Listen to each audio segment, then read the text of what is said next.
Welcome to the Blue Cafe. Today we have a year-long saga to present in long form. We hope you enjoy. Now, on to today's story. Trying to survive this emotional roller coaster. Reconciliation. My wife and I have been married for almost 2 years. We don't have any kids and rent a small house. We struggled sexually since being engaged. She could never get fully aroused, and I assumed it was a mental block due to her anxiety. We have not had PIF sex since shortly before our wedding. Although this was the case, we were happy in other areas. She was completely fine with giving me oral if asked. We tried couples therapy after marriage, and have been unsuccessful. I personally felt that she wasn't working hard enough. This has caused a lot of frustration and arguments. She planned on reaching out to individual therapists to address the issue further. I considered leaving, if she didn't put max effort into it. Recently, she has been hanging out with her best friend a lot more, to support her with her family issues. I started to get suspicious, but wrote it off for a while. One day I snooped and found messages under a secret email address, and learned that she has been in a sexual and emotional affair with an old co-worker for over a year, during our counseling. This took place at his place, and ours. I confronted her and she tried denying it. She eventually confessed, and apologized profusely.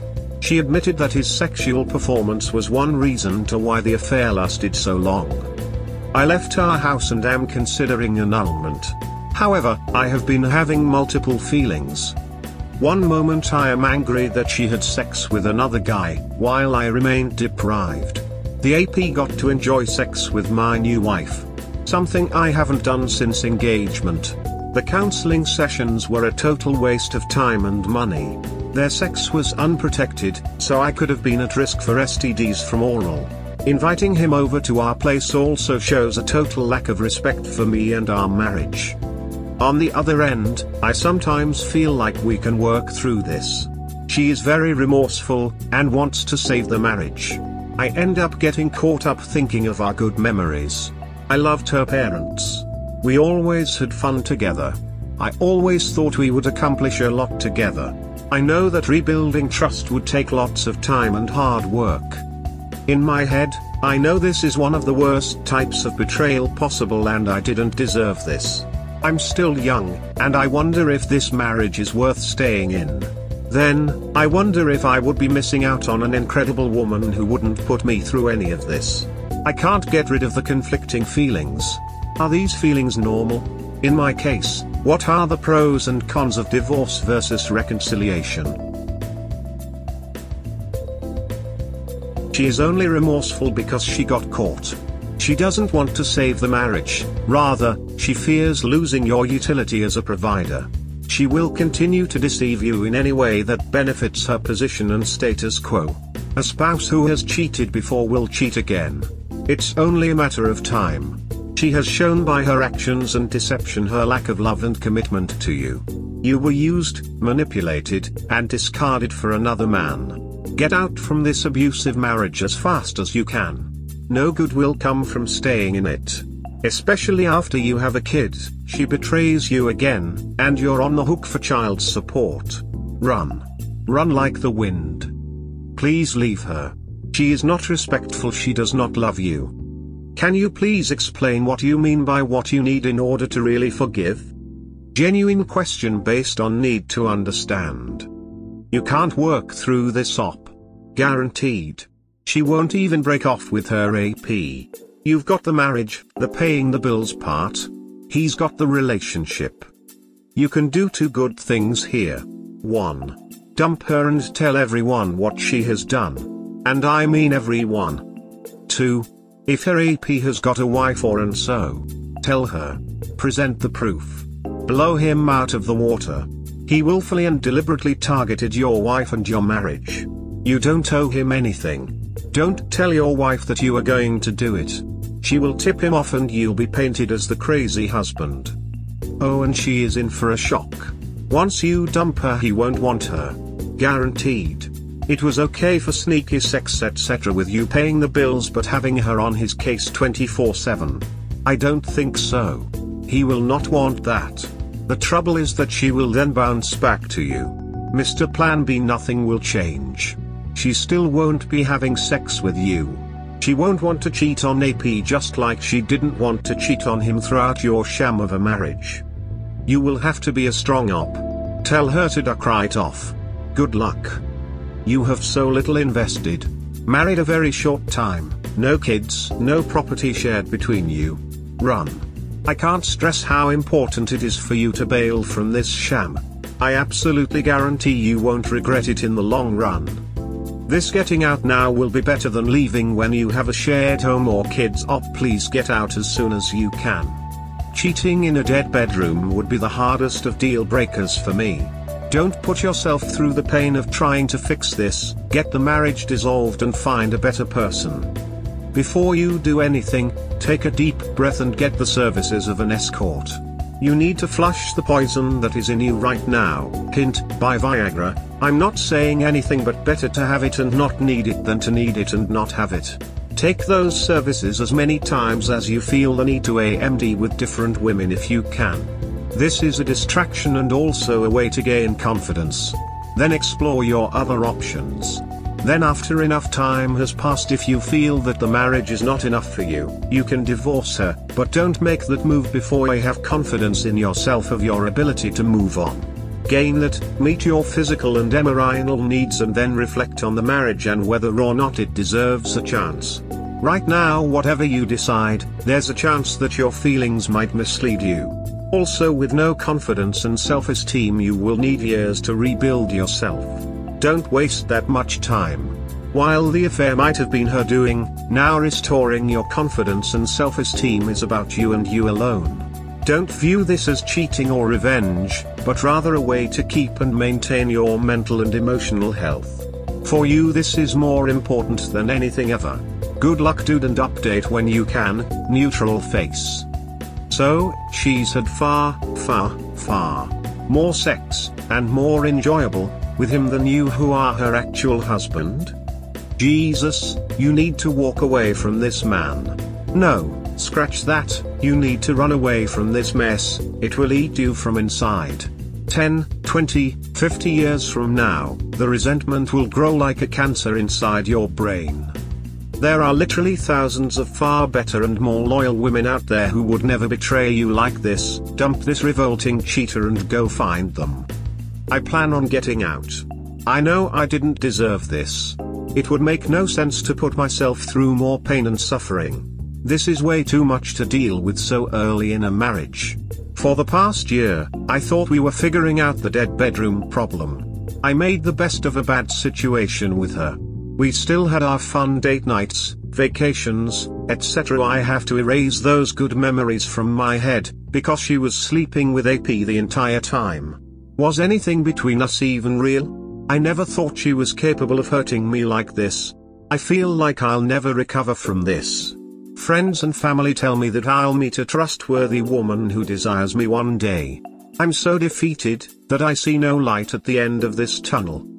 Man up and leave before too late. No kids, no money, divorce her and go start a new beautiful life with women you can trust. Run. She doesn't respect you now, and she would have even less respect for you if you're willing to stick around after this level of betrayal.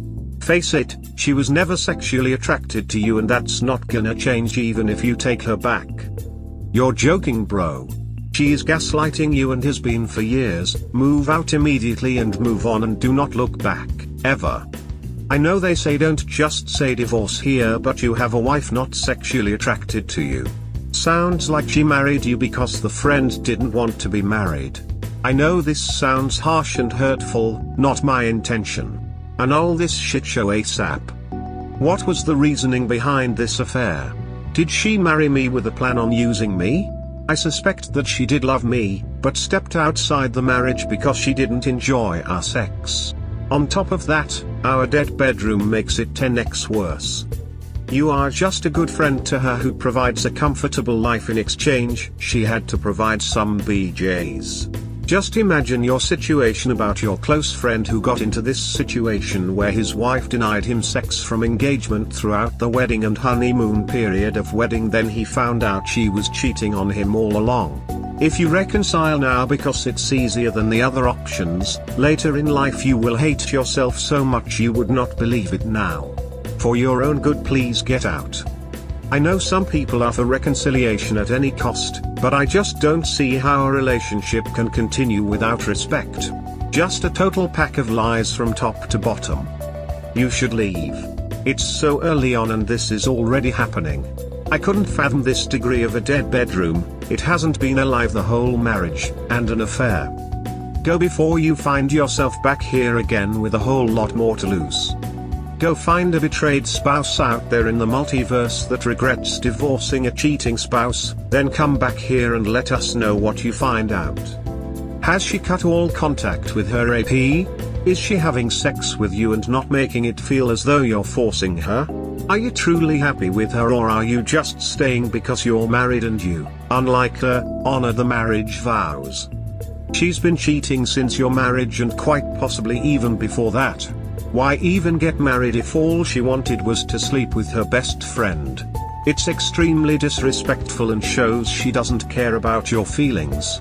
And now even if she's willing to have sex, you're probably not wanting to do so due to the mental trauma of the affair. Think about what would make you happy. That decision is all on you. But if you choose to stay, make sure she knows you want nothing less than zero contact with AP, and she needs to give you access to everything. Phone records, credit/debit statements, etc. We haven't had sex since being married, or since I found out about the affair. Aside from the dead bedroom, I have been pretty happy in our marriage. I always thought we would figure it out in the near future. Sometimes the endless fights about the dead bedroom issue would make me consider leaving though. I would sometimes find myself fantasizing about other women at the gym and grocery store. Despite this, I loved her company. I would do anything to make her happy at home. When I found out about the affair, it crushed me. It made me question my purpose as a husband. I felt like an idiot for being so patient with the sex struggles I assumed she had. The calculating lies told to me over the past year still make me sick. However, I still get caught up in the positives of our relationship. People tell me that there is much better out there. There is definitely much better out there. It sounds like she's treated you as a good friend throughout the marriage while she treated her best friend as a husband. What is annoying is that she slept with him and was able to enjoy a physical connection with someone while she deprived you of that. It is nice you were patient enough to wait and not cheat, and shows you're a good man.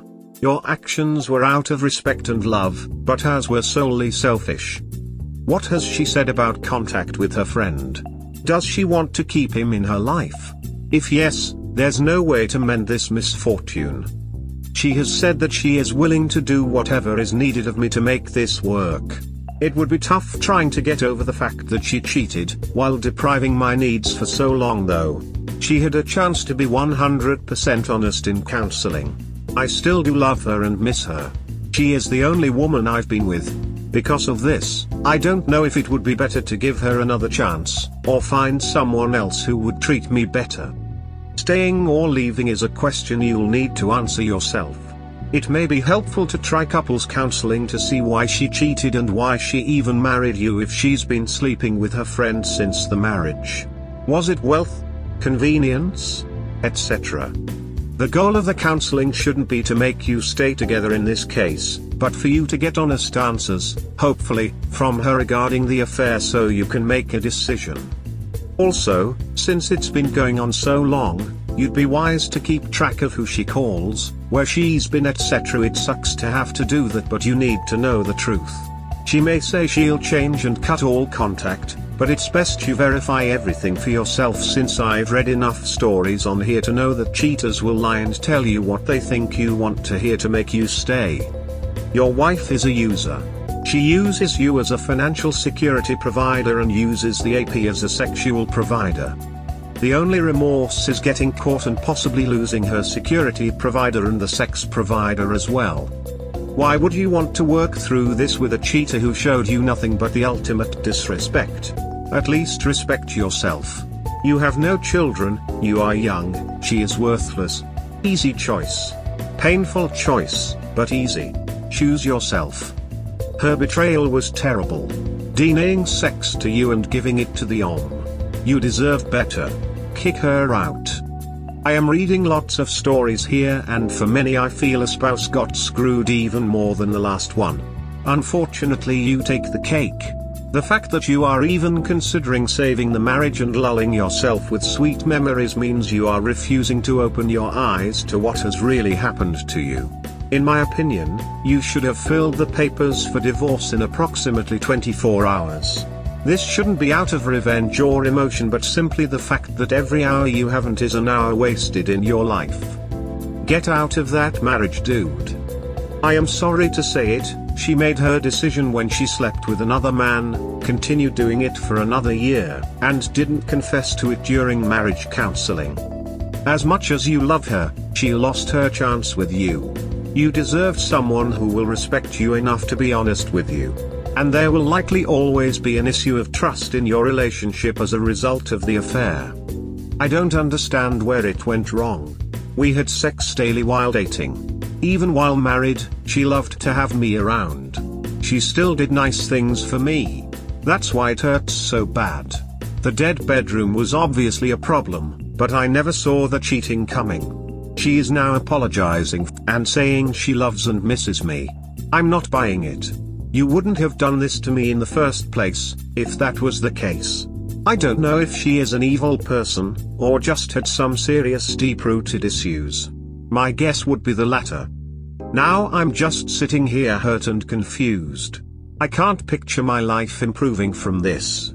I keep getting told that someone is out there for me. I was so grateful that I found my wife. I thought she was genuine. She was able to look past my shyness and awkwardness. Now I'm back at square one, and wonder if I'll ever see light at the end of this tunnel. I hope I can come back to this post in the future and laugh at myself. Well, you have two basic choices, divorce or reconciliation. If you decide to divorce, then kick her out with all of her stuff. After you file, then go no contact forever, and move on. If you decide to reconcile, then you will have to impose some rules for that, with the consequences for breaking them being immediate divorce. Your first rule should be no contact with AP. Next, she should have to contact AP and inform her of the affair, and apologize to her. Next, she should give you all of her passwords, total access to her phone at any time you ask, and delete all social media. And probably the most crucial thing in your case, she has to initiate sex with you, at the very least 2 times per week, and be enthusiastic about it every time. IC and MC are also a requirement. Good luck, Hop. I am so sorry. I can feel your pain, and I've been there too. Please understand the difference between regret and remorse. She is regretting being caught and is saying, aka promising to help you and change the world to you. Has she shown you any action towards these sayings? Remorse is more like a verb. It's actions that she takes to help you actually attempt to heal from her betrayal. No, you don't deserve this situation. You need to look after yourself and get out of infidelity with or without her. She needs to prove to you through actions that she can be a safe partner. Emo, newly married, still. No kids. No real assets. Cut bait and run. You're looking at least 2 to 5 years of torture, riding the roller coaster of emotions if you even attempt to reconcile. There is absolutely nothing to save here. Was the marriage arranged or through a cultural introduction? I proposed on my own after dating her. It wasn't arranged.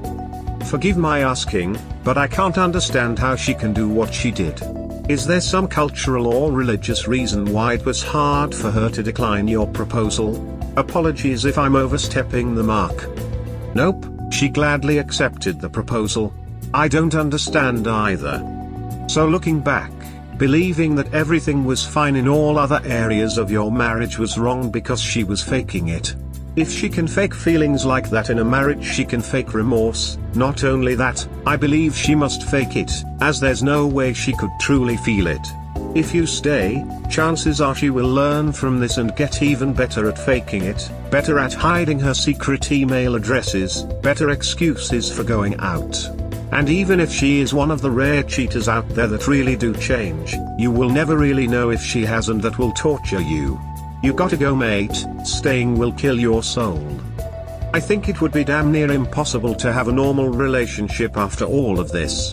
She didn't just cheat, but also dragged the lie through counseling and deprived you of a healthy sexual relationship.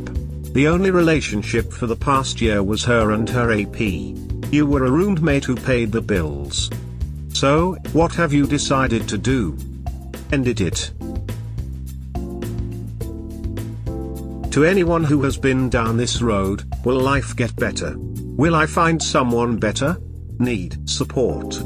Long story short, I recently found out that my wife of nearly 2 years has been in a sexual/emotional affair with an old friend for over a year.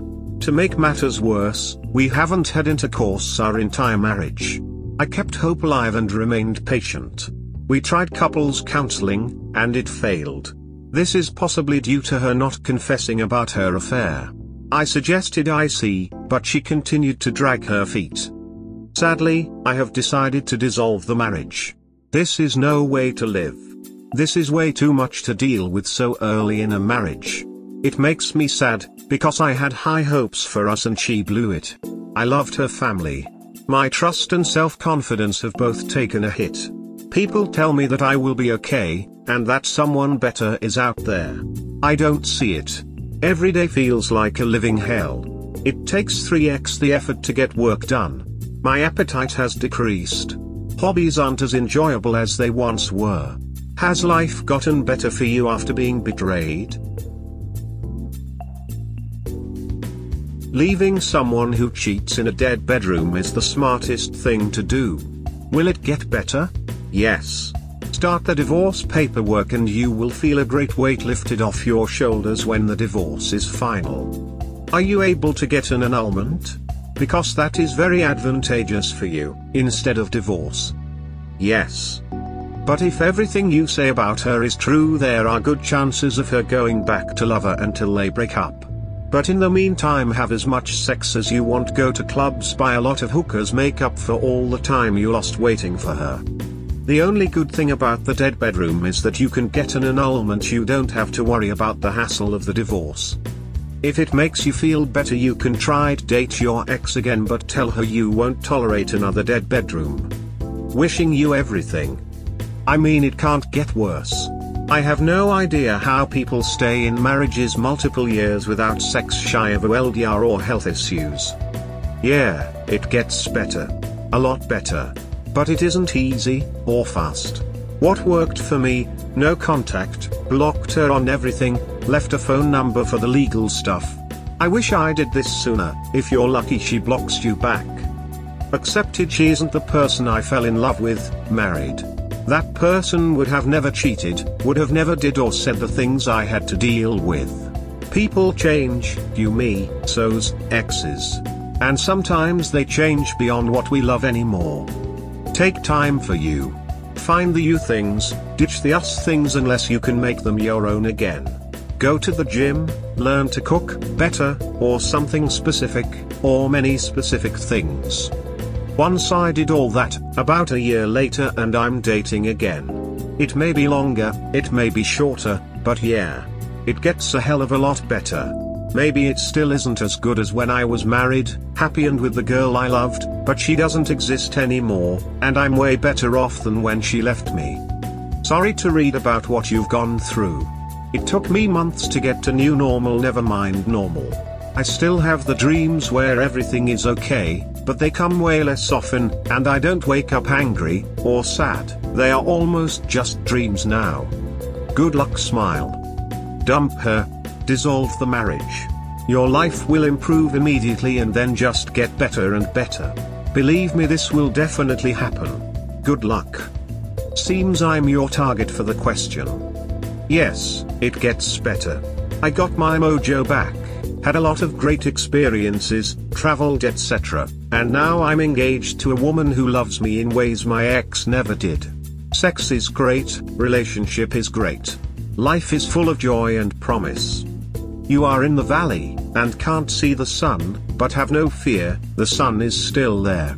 She is just a cloud blocking the view, but there is a strong breeze coming to blow her away.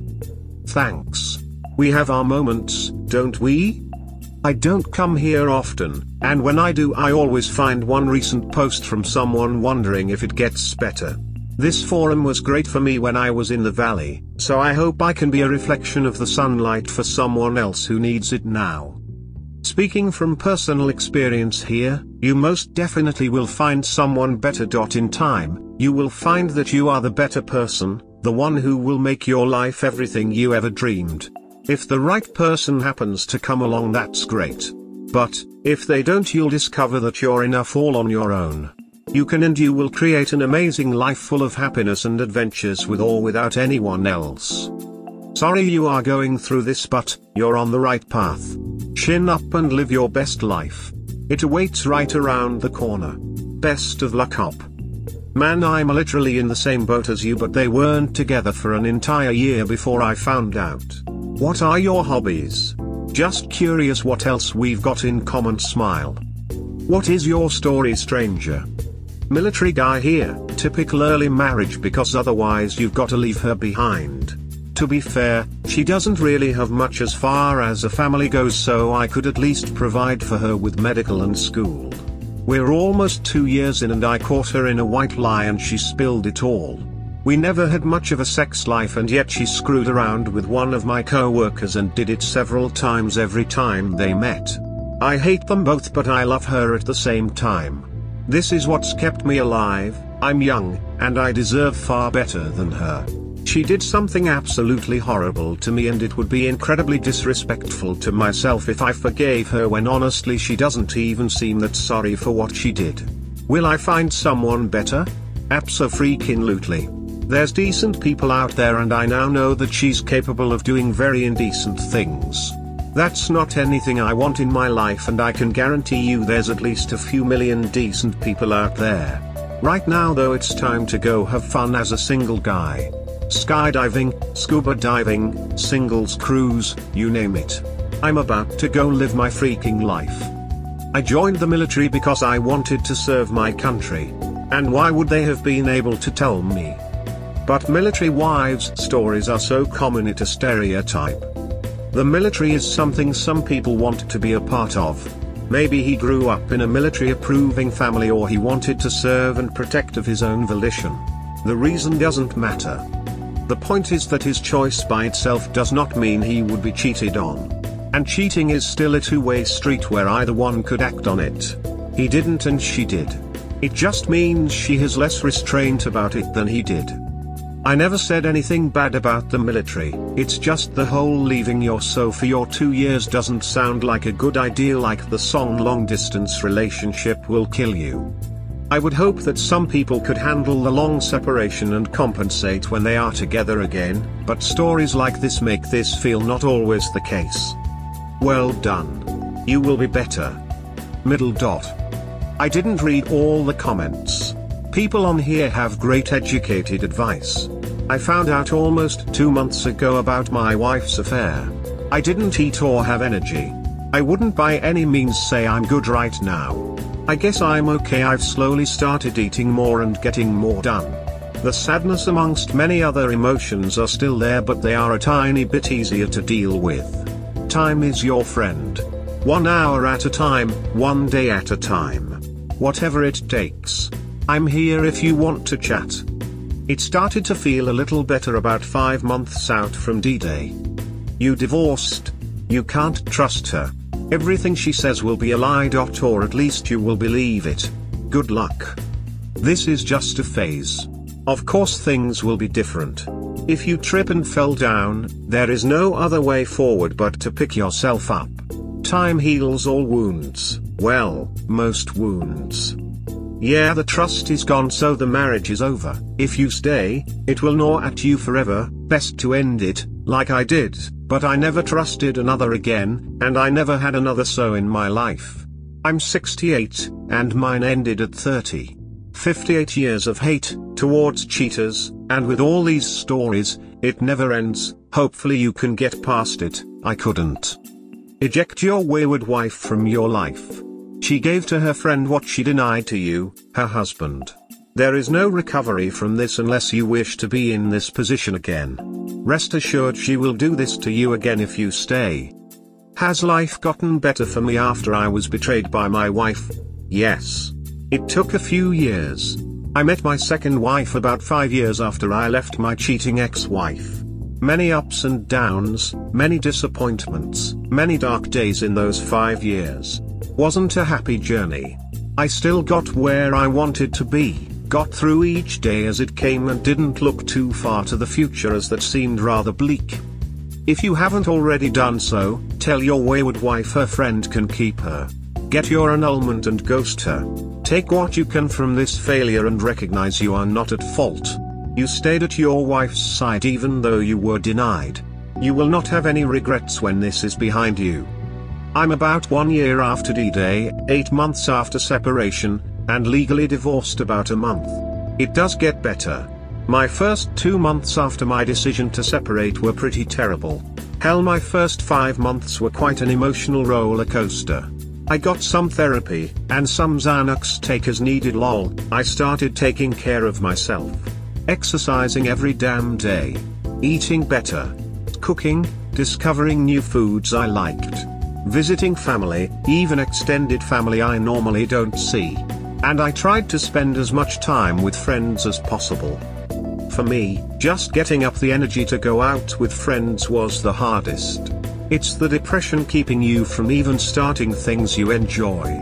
I had to at times make commitments with friends just so I had an external reason to leave the house. And most of the time, 20 minutes in, I felt way better. Last fall I basically distracted myself with social engagements. Tuesdays was trivia night at the local bar with a group of friends, Thursdays was a weekly local band night downtown. Friday was beer night with some other friends. Saturdays was board game night. I had 3 disparate groups of people in different towns that I had standing weekly events with. Anything to get me out of the house and out of my own head. And yes, I found someone better. But for I wasn't looking. I wanted to stay single for at least 6 months, but someone landed in my path that I couldn't pass by. It gets easier. The pain hurts less, and comes less often. But the path to that is neither ignoring it nor wallowing in it. Everything in moderation. If you feel the need to reflect, do it. But distract yourself with something else after at most 30 minutes. These conflicting feelings are driving me crazy. Advice. Long story short, I recently found out that my wife of nearly 2 years has been in a sexual/emotional affair with an old friend for over a year. To make matters worse, we haven't had intercourse our entire marriage. We tried multiple times, but could never get to actual PIV. I kept hope alive and remained patient. Before D-Day, we tried couples counseling, and it failed. This is possibly due to her not confessing about her affair. I suggested IC, but she continued to drag her feet. I considered leaving if she didn't take it seriously. I am currently filing for annulment. However, I'm not getting that huge relief feeling that people said I would have. I know that this entire marriage was toxic. I also know that this is one of the worst types of betrayals. I know that I deserve better. But part of me keeps having second thoughts. I get sad picturing my life without her. I start to wonder if I should give her another chance to gain my trust back. Maybe she could work harder on intimacy. Then, I start to think about the sexual messages between her and the OM and get angry again. The lies.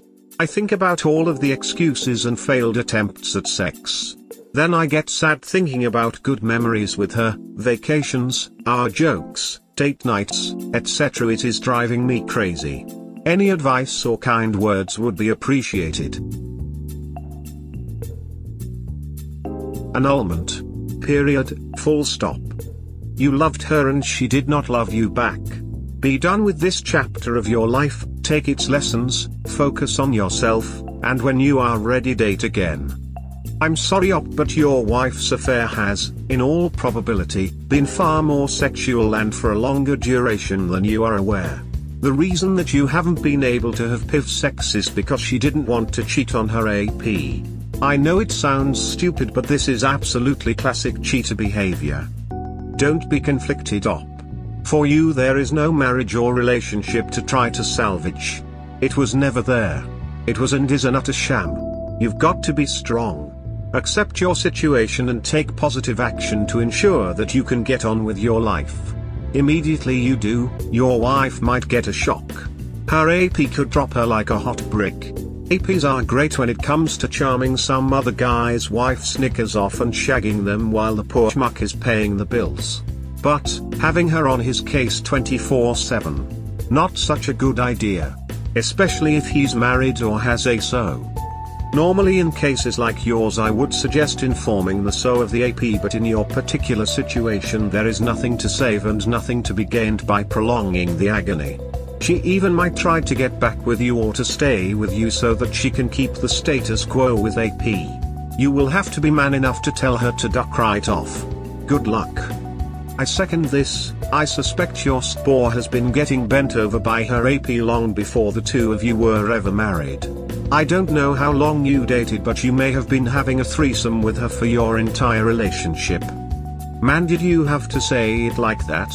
Be a little more sensitive for the dude he's hurting right now. Do get rid of her as fast as humanly possible and do not spend another dime on her. In fact, anything that you bought is important, take it now and stash it. She is a sorry excuse for her wife and you deserve better. I had to read this post twice. No sex for the entire marriage? What?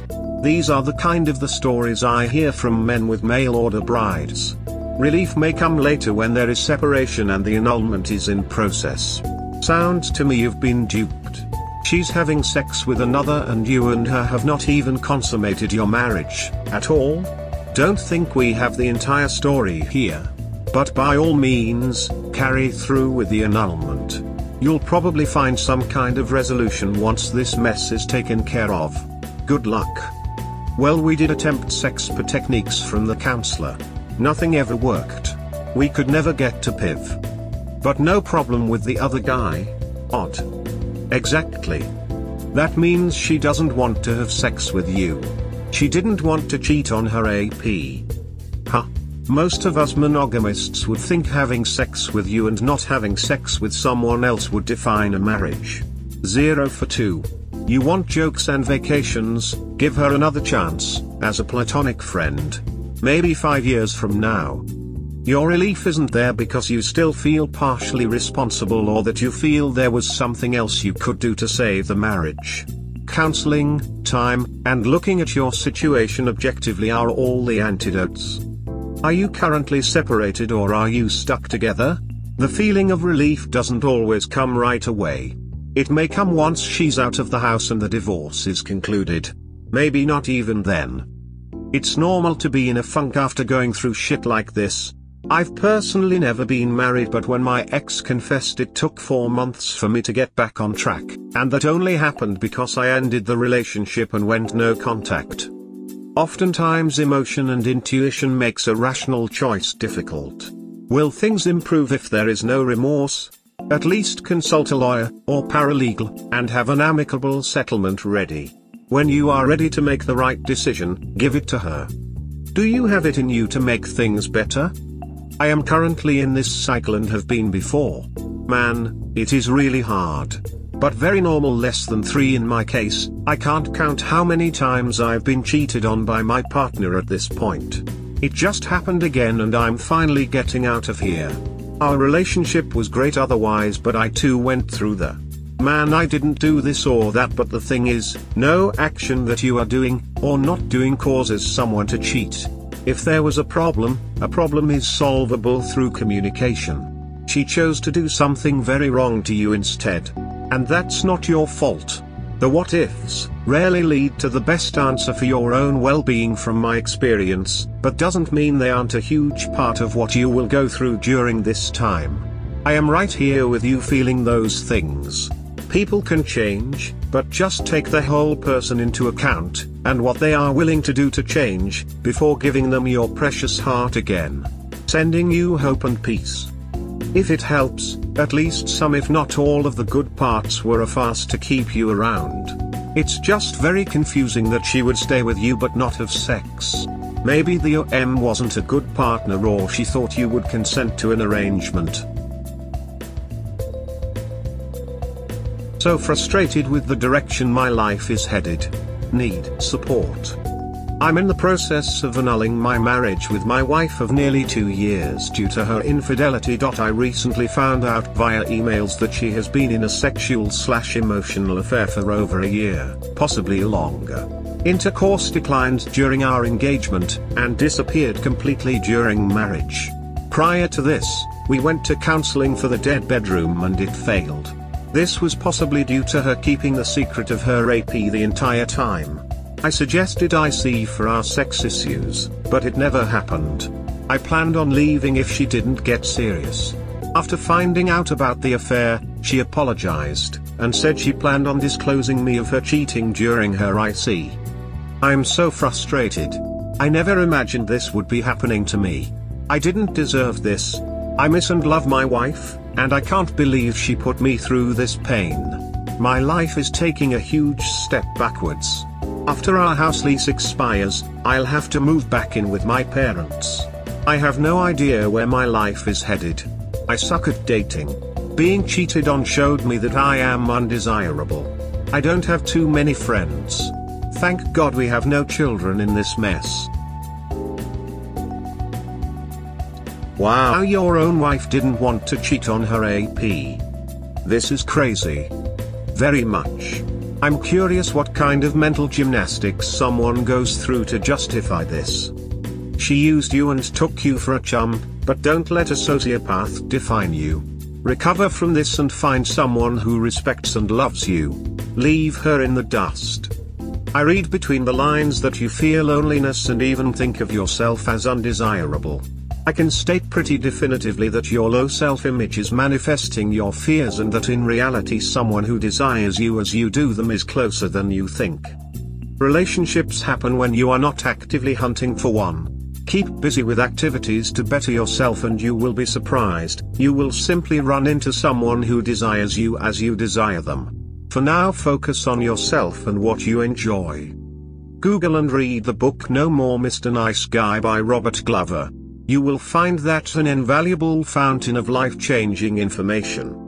What your wife did to you is, in my humble opinion, unforgivable, and no one thinks less of you because of it. She, on the other hand, will eventually reap what she has sown. I know the pain you are in seems insurmountable, but it does get better with time. Be kind to yourself and accept the kindness of others. You are in my thoughts, friend. You might have no idea where your life is headed up, but one thing is guaranteed. It will be a hell of a lot better place than where you are now. What an absolutely deceitful, treacherous cow. Why did she go ahead and marry you? Unducking believable. I can only imagine it was because AP was either unavailable, married, or in a committed relationship. She never gave you a chance. Have you considered blowing her AP's world up? If he has got a so, you should tell her. Make sure that you do have proof and don't tell your STBXW that you're going to do it. She will tip him off and you'll be painted as the crazy husband. It will take a while to heal up, but it will get better. A lot better. Don't weaken and think about taking her back. It won't work and she will just keep on with AP. Good luck. I would send her back to her family and tell them the shame she brought on them. Often a woman with one or several worthless lovers do this. Or they maintain a basic love life with a spouse and the wild stuff with a lover. Mine was the latter. This grants her a place to live, and while he works she plays. Yours sounds like you were always the second lover. And as the day drew nearer you got less, he got more. Did you ever ask why she married you to begin with? She said because she loved me and I was a great person. If that is what she told you after D-Day, it does not make sense. She was faithful to the AP, what love was she talking about?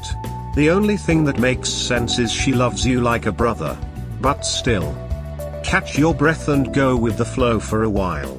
6 months sounds like a nice chill out period. Heal your emotions, build confidence, you'll be good. Recovery from this SHT always happens, always. Well up your life can be just better without her. Her affair is about 2 years plus.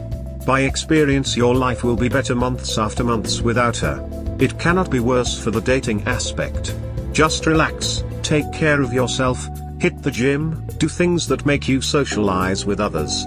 Go hiking, fishing, cycling and do it for you and the good one will show up without you noticing. Obviously she is not the good one.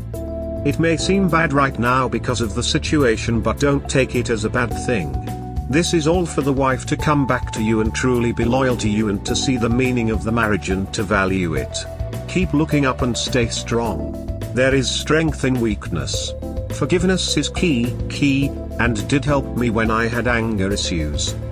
Bro, if you are suck at dating, improve on that. Everyone can become master at anything if we have to put work on that. It is beyond me why someone gets married to X when they have an affair with Y. Do you have any insight? Maybe you were too nice and she didn't want to disappoint you? Anyway, you got out easy. No kids is huge plus. Imagine she getting pregnant with AP and not telling you the truth. Yes, it might be the case you are shooting for a much more attractive partner than yourself. Relationship imbalance isn't good and often leads to affairs. I'd suggest take it easy, don't be desperate. If a date comes, it comes. Always takes a lot of time before getting married. It's super important to avoid yet another disappointment. Never ask for promises not to cheat or stay together forever etc. Such promises in fact lead to affairs as WS would feel trapped. Finally, being alone isn't too bad. You will have much more money for yourself, no responsibilities for running a household etc. Most people will tell you that marriages are usually mistakes even if cheating did happen. So chill, man. It's crazy because I'm certain that I was equally attractive as she is. Looks were never an issue for me. I know this because of all of the compliments I receive while I'm out. If anything, I'm confident that I'm much better looking than her AP. I am sorry. But how can you miss someone who didn't exist? She was not a wife. Possibly because my feelings are all over the place at the moment. In that I am not even sure why you are having all these feelings of not being able to date etc. Just dump her and move on. Why should you be the one who suffers? You got a backstabber in life, like many of us, it's not under your control. There is nothing you could have done to avoid her, these people have a way to create a fog that you cannot see through. She hid the whole thing for a year which speaks volumes about her skills as backstabber and how pro she is at this. It's not your fault that you didn't see this coming and believed her lies. Just move on, enjoy life. You got out before it was too late, so congratulate yourself. What was the point of all of this? Long story short, I recently found out that my wife of nearly 2 years has been in a sexual/emotional affair with an old friend for over a year. To make matters worse, we haven't had intercourse our entire marriage. I kept hope alive and remained patient. We tried couples counseling, and it failed. This is possibly due to her not confessing about her affair. I suggested IC, but she continued to drag her feet. Sadly, I have decided to dissolve the marriage via annulment. This is no way to live. This is way too much to deal with so early in a marriage. It makes me sad, because I had high hopes in our marriage and she blew it. I'm still struggling to understand the reasoning behind her actions. While dating, we went at it like rabbits.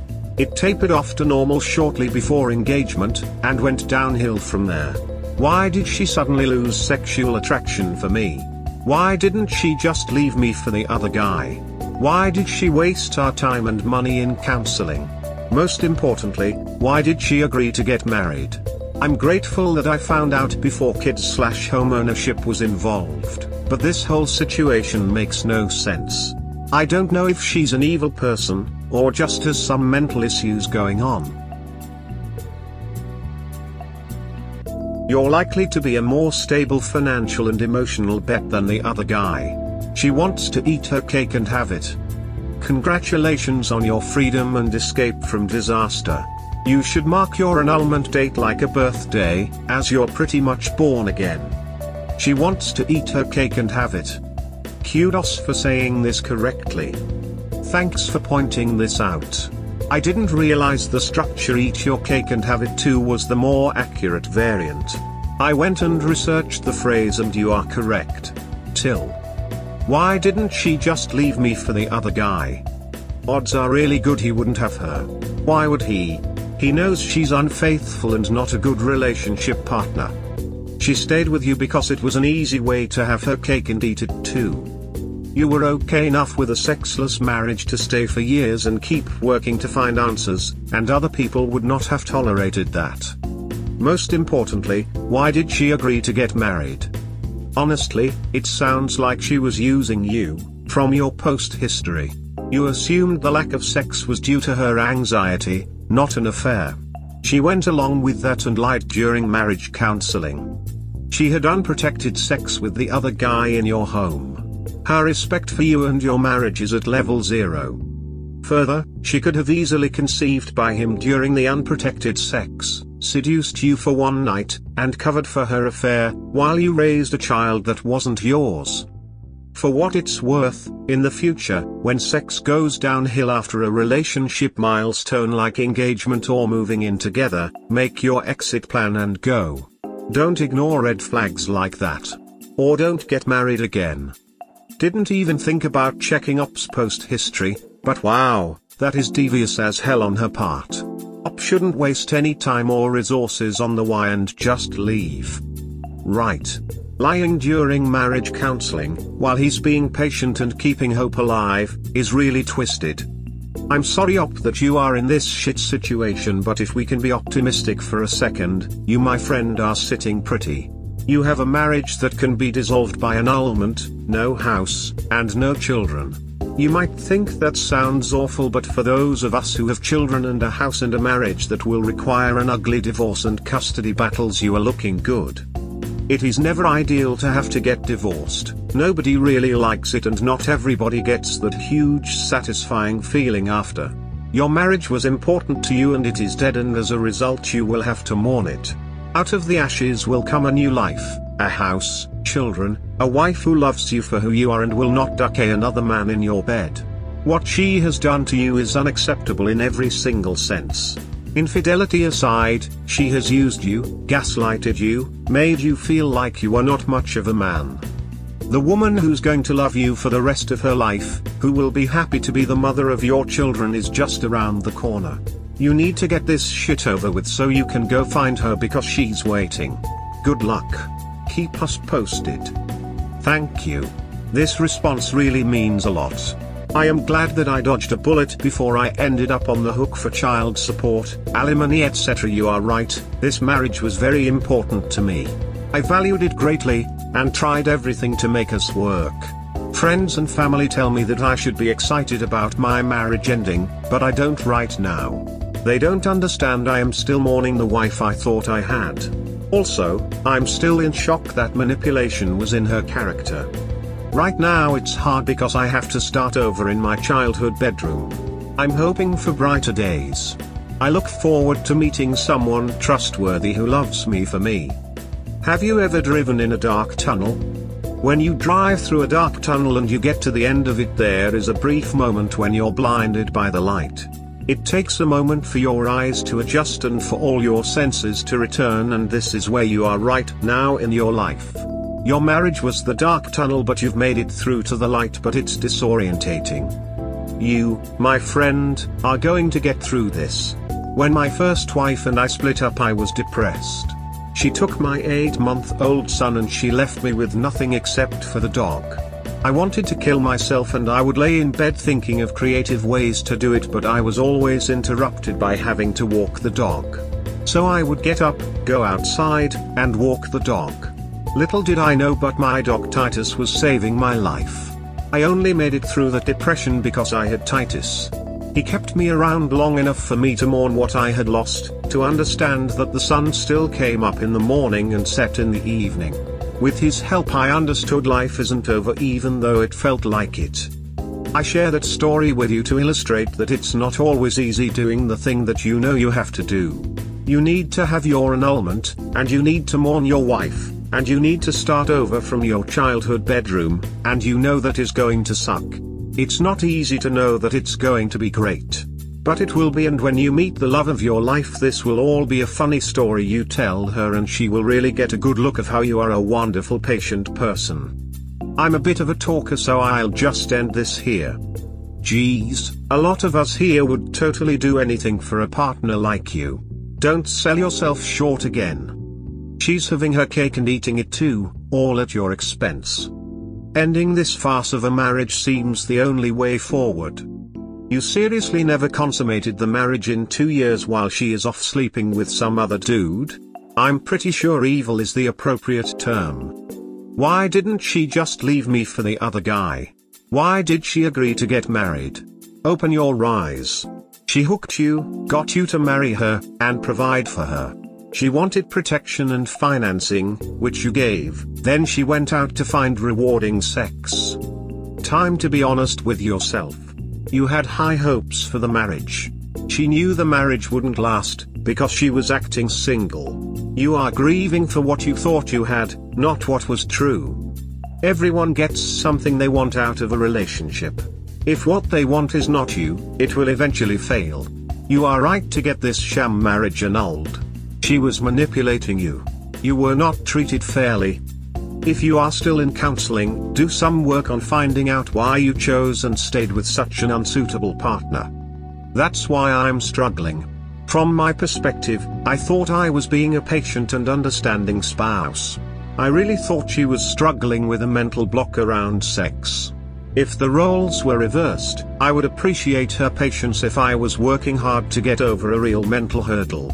Since finding out the true reason for our dead bedroom, infidelity, I feel like a complete idiot for sticking around for so long.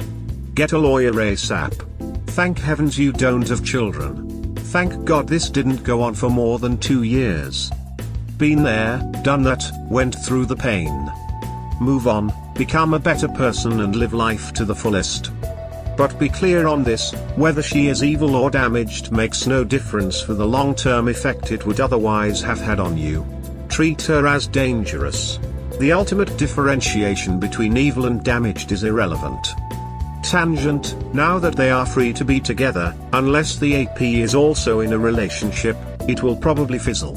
You might expect to hear from her post-annulment. I'm sorry this happened to you. Maybe she was too chicken shit to tell you. Or she wanted to give marriage a try because felt like she couldn't back out of the engagement/commitment. Or her mother was pressuring her to have a wedding. Hell, your ex might not even know why she did this. It's so hard to turn off your mind and make the thoughts stop racing. And you can speculate all you want, but unfortunately you may never know. I hope you are able to find some peace. Get a clean break from her and rebuild yourself. Just take this knowledge of what you don't want in a partner and apply it later in life. I'm very sorry this happened. But, from a female perspective she's cartoonishly mean. Why? Because the obvious move would have been to boink you both if she had even an iota of care or attraction to you. If only to throw you off the scent. She didn't have sex with you as well because she wants you to divorce her or cheat and has been counting the days to a juicy divorce settlement. Leave. You were never a part of her future. You were a part of her plan. Get out, run away, don't even try to understand her thinking, you deserve so much better than her. This is her loss, her mistake, focus on you not her. Yeah, she got her sexual kicks from him and stability from you. If you tried marriage counseling, how come nothing came of it? How did you find it out, and what do you mean by semi-sexual/emotional affair? How is it semi-anything? She cheated or she did not. With nearly no actual understanding of your situation, I would surmise that the affair began before you married and he, the affair partner, is the reason for the declining levels of intimacy. What do you know and how do you actually know it? Assumptions are not reality. Briefly, here is what sometimes happens, and you need to keep an open mind here. For whatever reason, and there usually are many, at some point a spark happened between her and her affair partner. Over time that spark quickens into her falling in love with him and partially out of love with you. But at the same time she is love attached to you, the lust and possibly attraction is gone for you but replaced for him. Our oh-so-human mind/brain relationship cannot resolve an affair and conflicting emotions yet remain in a relationship, so a type of craziness sets in, a compartmentalizing happens. In this way, she continues in your relationship and still wants marriage while full-on cheating. Her brain decides ways to trick her mind, and in this way she can have the parts of both worlds in her life. To me it sounds like insanity, and it is insanity of a sort. In the affair mode the only things that make sense are the things she falsely believes to be true. She is operating in an altered state of reality, not in true reality. No fully sane and thoughtful understanding person could do what she has done and still be considered sane. Go onto the net and look this crap up for yourself. And here are 2 sites on the net to get you started. First person account of the affair mode altered reality/fog. It is easiest to simply move on without her, she has already cheated. And because reconciling is a long and difficult process, it is simply easier to say all cheaters are bad and all cheating is a choice. The old once a cheater always a cheater. Look this stuff up and decide what the two of you, but mostly you, want to do about this mess. Dump her or reconcile. But reconciling is an all or nothing process. If it is done half-assed it is not done at all. I am so sorry it has happened to you as it has to most of us on these subs. He doesn't say semi. He says sexual/emotional to clearly describe it as both an emotional affair and a sexual affair. She absolutely cheated, both physically and emotionally. Further to that, she lied during marriage counseling about the real reason they have a dead bedroom, her infidelity. That's why it did nothing to help their dead bedroom. Put your needs first. Always. I have the exact same problem here aside from the affair. No kids, but we are super melded financially with a home mortgage and stuff. No sex. I had the talk with her yesterday about how I can't do this anymore. This affectionless marriage is killing me. Anyone who could have a year-long affair in their first year of marriage is beyond redemption. Get far, far away. Never believe another word she says. I really think some people deeply desire a stable relationship, but once they have it lose interest. Like they need things to be ducked up/anxious/impossible for it to be desired. Man to man. I've read your post history, sorry, you need to leave. You need to try your best to not understand her side, or even try. In the end it won't change anything. You deserve so much better, brother. Please leave this woman before she traps you with a kid or just destroys your heart, which you clearly have a big heart. She lost attraction for you when she found an attraction for him. Which is why you don't have sex. She probably feels like she would be cheating on him if she has sex with you, and that's fucked up. Women don't want marriage. They want the wedding. They want the day that everything revolves around them. It's their day to pay attention to the gifts of the dress. They live for that day their whole lives. The day after they don't give sh.t what happens or what you expect out of a marriage. Divorce her. In her mind she already is. Her reasoning for this affair are confusing. She told me that he performed better, without needing to be instructed. After that, she told me that she just needed her sex needs met. Wow, I must be absolutely awful at sex for her to do all of this. Not to mention that I needed my needs met as well. She doesn't know why she allowed the affair to even start. We were in counseling for sex issues. The goal there was to be honest about everything, and figure out how to be better in bed. She says that she should have taken marriage off the table until she figured out her issues. Well, I didn't know she felt that way until now. She apologized for not saying anything, and doesn't blame me for wanting to end the marriage. Now that I'm headed out, she will eventually resent her affair partner for being a reason for our split, and will now have to figure out her issues alone. She wishes that it never came to this. She says that she truly wanted it to work out with us sexually, without anyone else involved. I honestly think it could have worked if she was honest. This entire situation has been a mind duck. I'm glad that I was able to catch on early.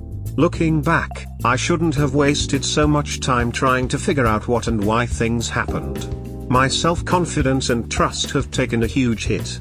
I don't know what's next for me, but I hope it's better than this situation. 2 years without sex is no way to start a marriage, but the fact she was having sex with someone else makes this so much worse. I think you're wise to cut your losses. Oops. It looks like all hell has broken loose. Advice. I'm in the process of annulling my marriage with my wife of nearly 2 years due to her infidelity. I recently found out via emails that she has been in a sexual/emotional affair for over a year, possibly longer. Intercourse declined during our engagement, and disappeared completely during marriage. We never had intercourse once during our union. Prior to this, we went to counseling for the dead bedroom and it failed. This was possibly due to her keeping the secret of her AP the entire time. I suggested IC for our sex issues, but it never happened. I planned on leaving if she didn't get serious. After finding out about the affair, she apologized, and said she planned on disclosing me of her cheating during her IC. I had enough, decided to end the marriage, and left. She was served unexpectedly, and her attitude changed. Later, I informed her that she isn't entitled to anything I purchased before marriage, dogs, recliner, MacBook etc. She became even more ugly acting. She came back to the house unexpectedly, and tried to claim items that were given to me as housewarming gifts before while we were engaged. When I stopped her, she started cursing and raising her voice. Her sister came and tried to play mediator, but it was obvious that she was taking her side.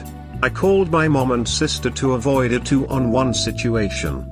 After my people arrived, my STBX calmed down and didn't speak to us. This is a side I've never seen before of her. She smiled as I was becoming visibly worked up.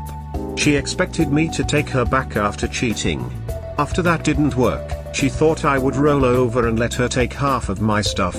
No kids or property. I'm so glad I dodged this bullet. Keep your head up and power through the pain. The pain you're experiencing now is intense and brutal, but it is only temporary.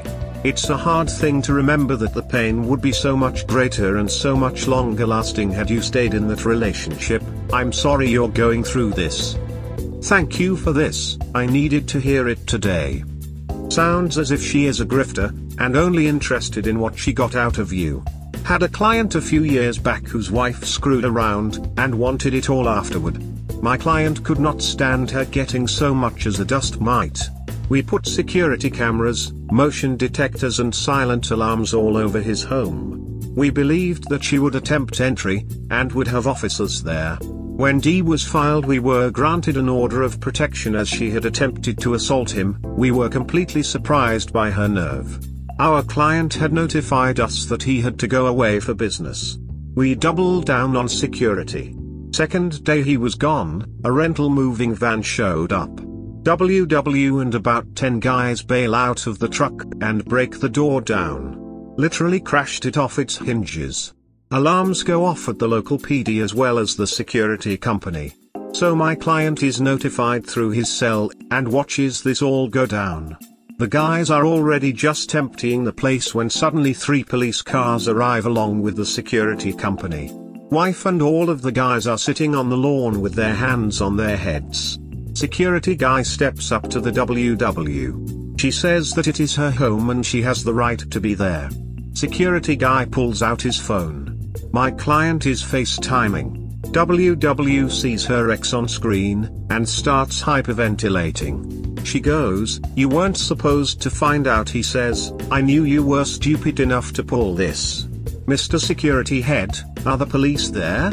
He says yes. "Tell the commanding officer thank you, and tell him to arrest the bunch of them and charge them."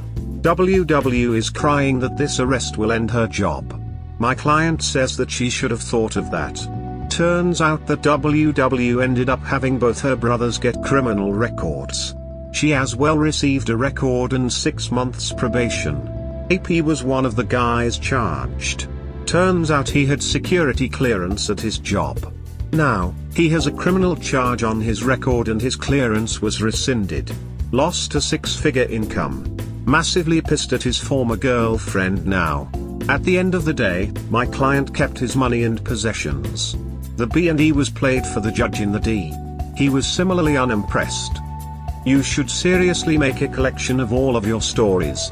I'm sure they give hope to those going through divorce, and, I'll be honest, it's nice seeing karma take its course. This should be a separate thread. I suggest you do the following. Immediately change the locks on all of your doors.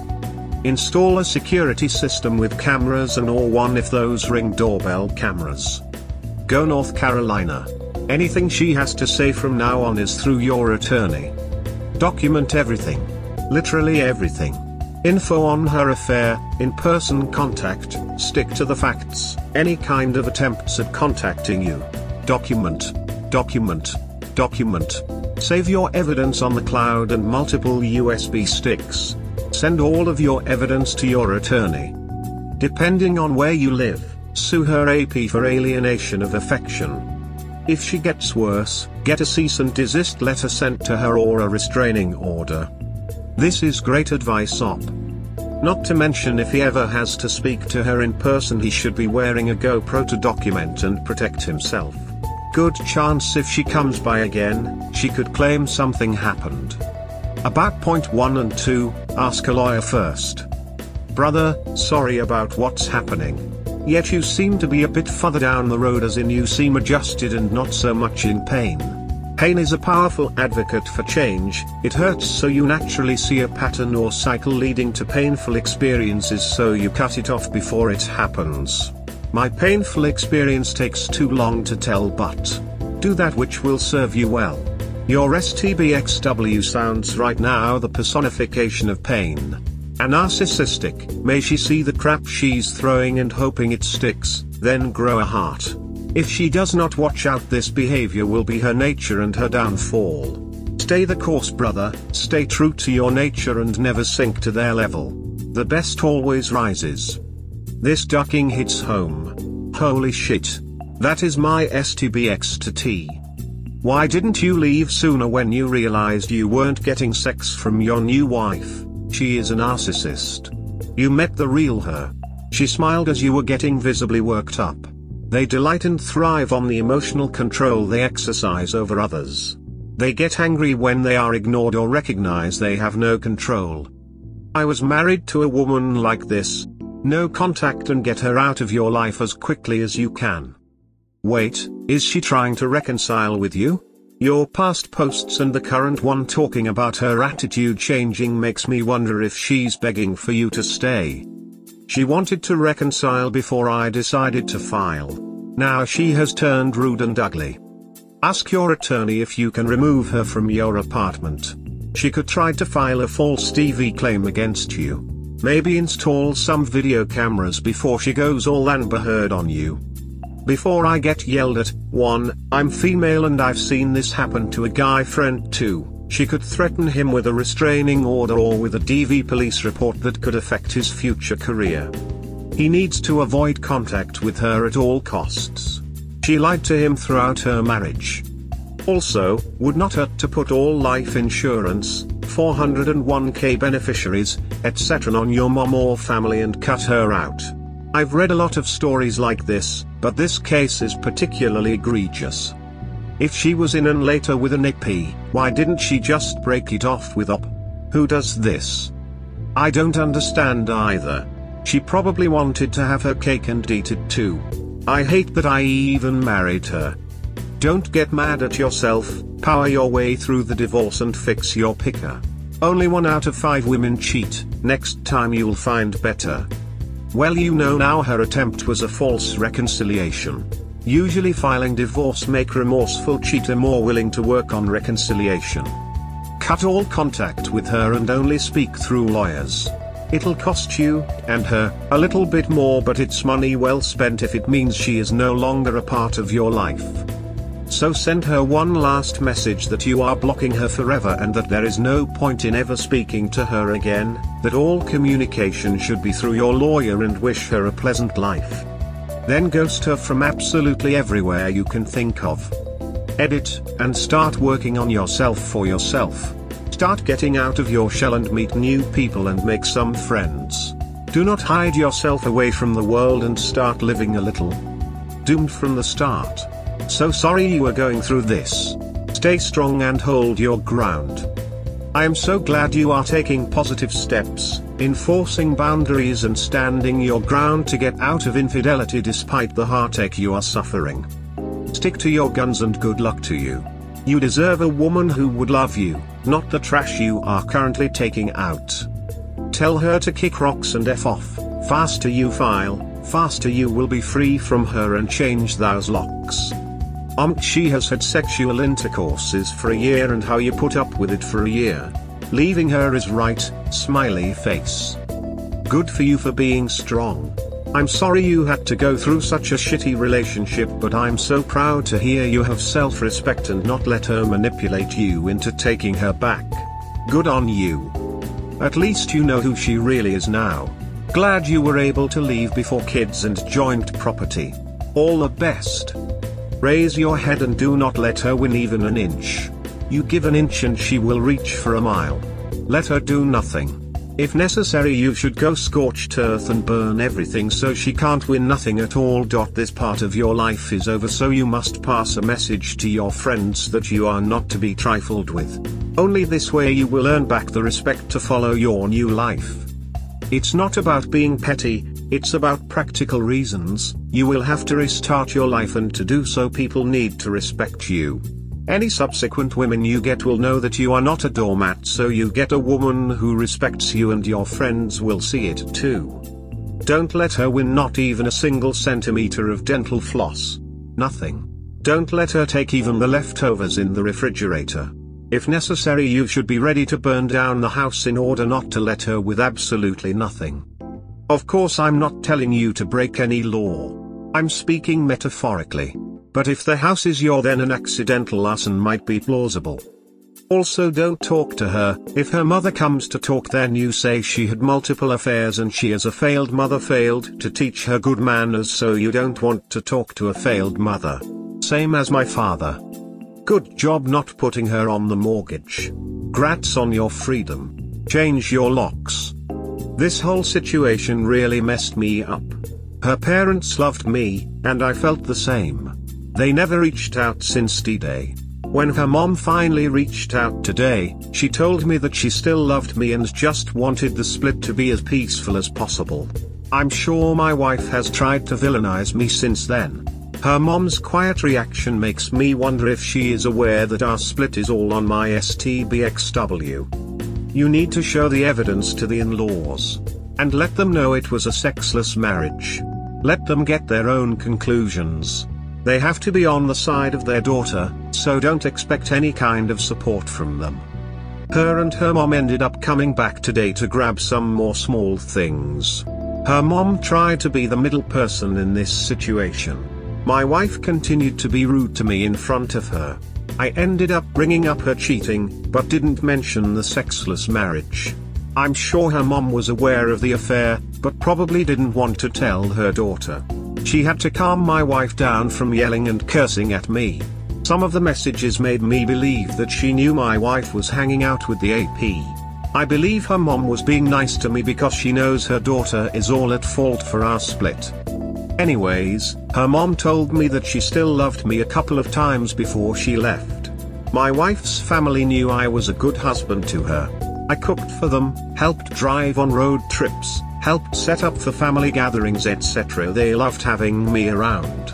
It's a shame that my STBXW ruined everything. Is always like that. My ex-mill and all the family of my ex is in contact with me. Even though 20 plus years have already passed since my divorce. I moved countries and every time I go back we meet. Do not despair, there are nice girls out there. I remarried 19 years ago and we are still together. Wow, what a wild ride. Looks like she was trying to instigate a fight and file some charges on you. What country are you in? You unintentionally did well by calling your female family members. Make sure that her mother knows that she was cheating on you with this co-worker. You can use the threat of exposing her and her lover's workplace to make her act nicely during the divorce process. If the co-worker has a life, I would look into destroying it.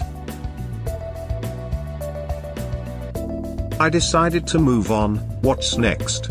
Advice. I am divorcing my wife who has cheated throughout our marriage.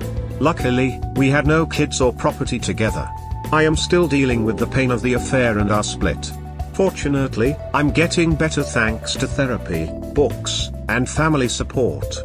Unfortunately, I have to move back in with my mom and stepdad. They are awesome, but I truly valued being in my own space. Since being on my own, I've gotten accustomed to inviting friends over whenever, cooking whatever I want, and following my own rules. My family are telling me to use this time to save as much as possible for a house down payment. However, that will be a very lengthy process. Also, I'm not sure if I can afford a nice home in my desired areas at the moment. Sometimes, I wonder if it would make more sense to just rent for now. I'd be able to be back on my own in a couple of months that way. Obviously I'm not thinking of dating right now, but I will eventually. I'm not sure how women would feel about me still living with my parents. What do you suggest? I moved in with my parents at the age of 34. I was dreading it. I felt such a failure. My ex-wife was ducking her AP and living independently, and I was crammed into the bedroom that I grew up in as a child. Life can take unexpected turns. My children visited regularly and really got to know their now late grandparents. That was great for me to see. I didn't date for 18 months, I just worked, came home, ate dinner and watched TV with my parents and went to bed. Then my dad retired and sold the house and they moved to a rural area. I was the last one to leave the house and close the door. I was sad. That was 35 years ago. I had saved enough money to put a deposit on a nice flat and never looked back. Try it, it may not be as bad as you think. Well, 35 years ago, a nice flat was much less expensive than nowadays. Why didn't you divorce your wife earlier and you didn't find it odd that she declined you sex throughout the marriage? Because I was naive and thought things would get better. Obviously, I was dumb and now I just want to focus on moving forward. And why do you have to move back to your parents? Why can't your wife move out? She moved out. The place we rented was expensive and too far from my new job. Also, I need a little time back home to pay off credit card fees and other expenses. Since you never consummated the marriage, shouldn't it be an annulment? Typo. I did have an annulment. I meant credit card fees, student loans, etc. I wouldn't be interested in dating someone who would judge me based on my living circumstances. It's not my job to correct others' assumptions and justify why I'm living with my parents. I'm already dealing with a lot, and having family support is way more important than the opinions of immature and shallow people. I'll move on when the time is right, not because of others' expectations. I guess I'm struggling on weighing out the pros and cons of both choices. If I stay with my parents, I'll be able to save a lot of money for a down payment. It would be nice to have family nearby to support me whenever I get down. However, I'll be under their roof, which means I'll be following their rules. That means constant questions about where I'm going, and when I'll be back. I won't have any privacy. I'll have to deal with this for at least 1 to 2 years, while I save for a home. If I rent my own place, I'll be independent faster. I'd be able to come and go as I please. I won't be able to save as much as I would at home, but I'd still be able to contribute something to my savings if I budget correctly. I'll have privacy when I decide to date again. I'm not sure why your parents would treat you like a child just cause you're moving home. Giving rules to a nearly 30-year-old man? Lol. Of course you must respect their home. But asking where are you going / what time will you be home? Questions C mod. Unless it's just casual convo. I would make a goal to live with your parents for only 6 months. Save as much money as you can in that time period. Work on yourself. After that you find your own place, whether alone or with a roommate type situation. Renting is fine, don't feel pressured to buy. You are correct, dating someone who lives at home over the age of 25 is a no-no, here in the US at least. But things happen, so a short period of time is okay. Good luck. Sorry this happened to you. You made a good decision to leave. They are pretty old-fashioned and can be a little overbearing. I struggled with that before moving out, and I know much won't change when I move back. My older sister recently had to move back in temporarily, and they still did the same with her. I am 37 and my children moved back in with my parents for the year of 2019. They sound like yours, would do anything for me, but in their eyes I revert to their small child when under their roof. It was an interesting time lol, but we made it and I'm out on my own now. Don't worry about the present situation. Prepare for the future. As your parents told you, stay with them for the time being and save as much as you can. Once you have enough for the down payment, buy your own place, and move in. I did the same thing. I was blessed to have a friend who allowed me to move in with him for a very nominal rent.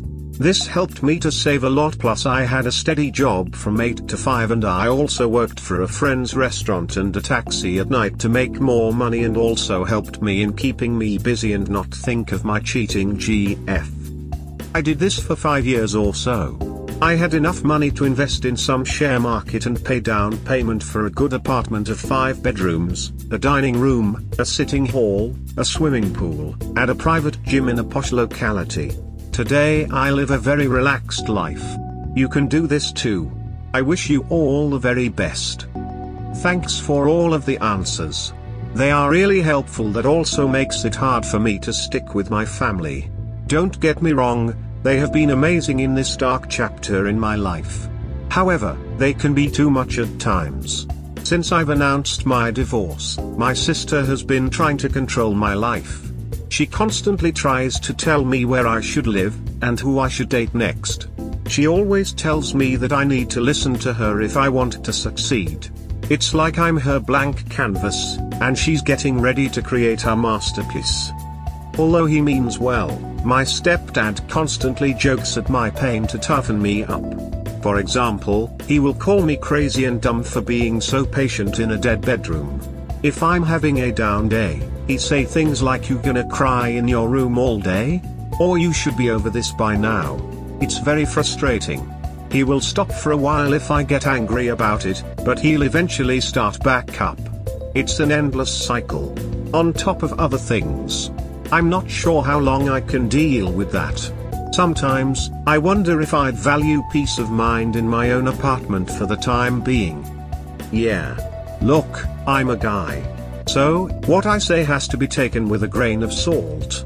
But for a guy your age to be living with his parents would, I think, be a major turn off. Having some place, any place of your own would be better, I would think. I would go with this opinion, it's the relevant one. Thank you for chiming in, Original Froyo. And what is the Original Froyo? Earliest one I remember was I Can't Believe It's Yogurt. I think that was the name. Of course I'm deflecting because I've been corrected. 8 less than. Take credit where credit's due. You were right, I was surmising. I really appreciate hearing that you would look past that. Reddit named you well. 8 less than. All power to low calories frozen treats. Update, trying to survive this emotional roller coaster. Update. Update to original post. I'm currently going through the annulment process, and I've been doing a great job with North Carolina for the last month or so. She has been cold towards me after she learned that I filed. After she learned that she isn't entitled to any premarital property, my dog's MacBook recliner, she has become very mean, and even yelled at me a couple of times. Looking back, I was really doomed from the start.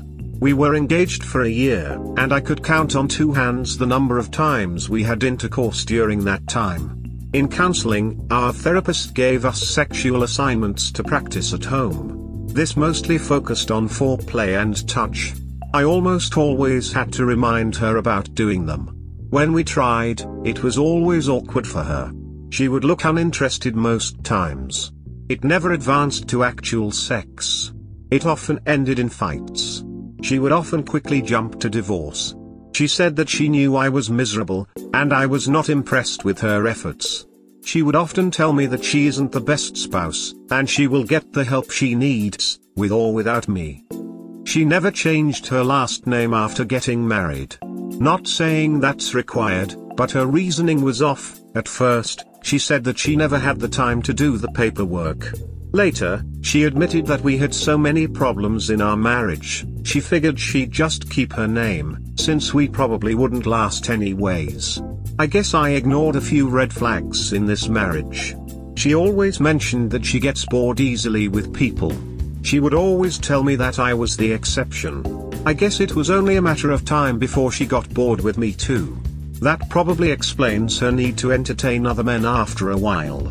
A few years ago, I caught her flirting with a guy friend online. She said nothing sexual came from it, and begged for my forgiveness. I forgave her and moved past it. On D-Day, I learned that she sent that online guy nudes, and discussed our relationship issues with him those years ago. After I found out about the nudes and the recent affair, I realized that she may have a problem. It's all on her, and has nothing to do with me. Anyways, I am doing somewhat better. Family, IC, and self-help books have been very helpful. I'm focusing on better eating habits, and exercise. I plan on joining a self-defense class. Due to COVID, I've been able to catch up on a lot of TV shows and movies I've missed out on. I'm investing in a new wardrobe, and looking to save enough for a down payment on my first home. I still have plenty of down days, but they don't compare to how I felt on D-Day.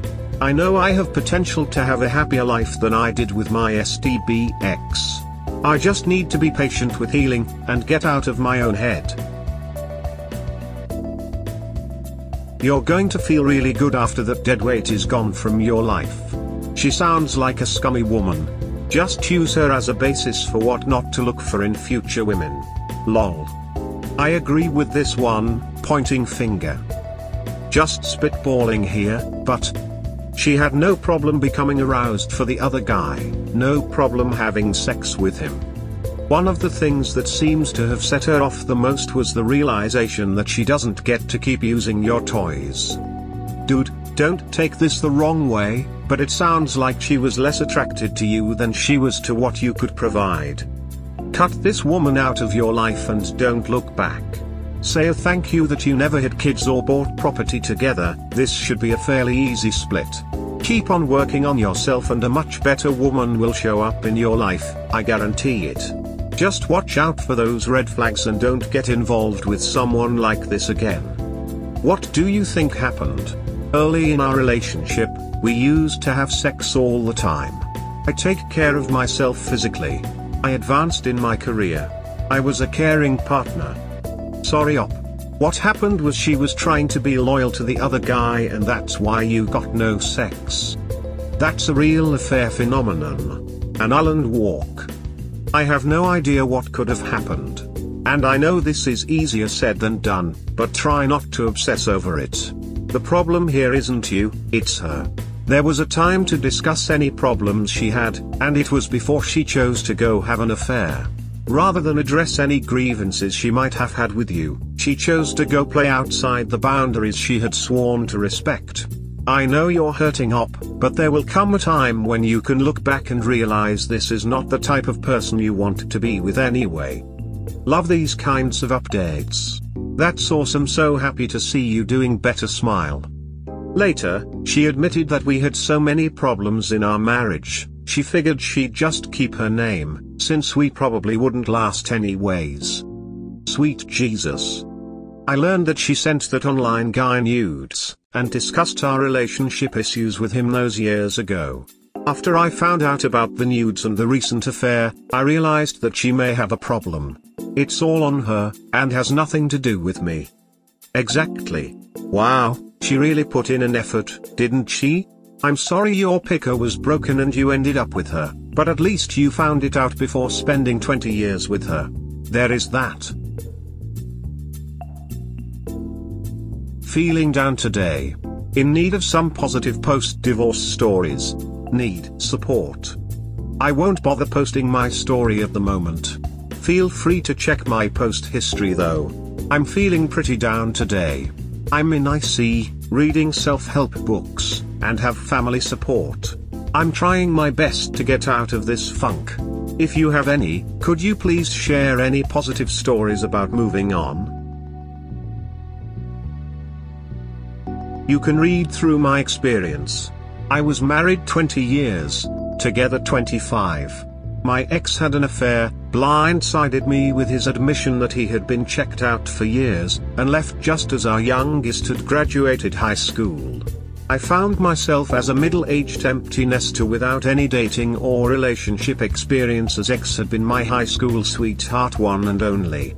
I was embarrassingly codependent and enmeshed in my identity as his wife. I threw myself into therapy, my community, my hobbies, and some new ones like dance lessons, and dabbled in some casual dating/hookups. What I discovered was a whole new life and existence that I never knew was out there. I learned that I was strong, capable, and independent even when I didn't know I could be. I found that many men would have me and that I could manage my sexuality with purpose and frivolity as I saw fit. I wouldn't have to settle for my mediocre life and marriage because life was mine, and mine alone.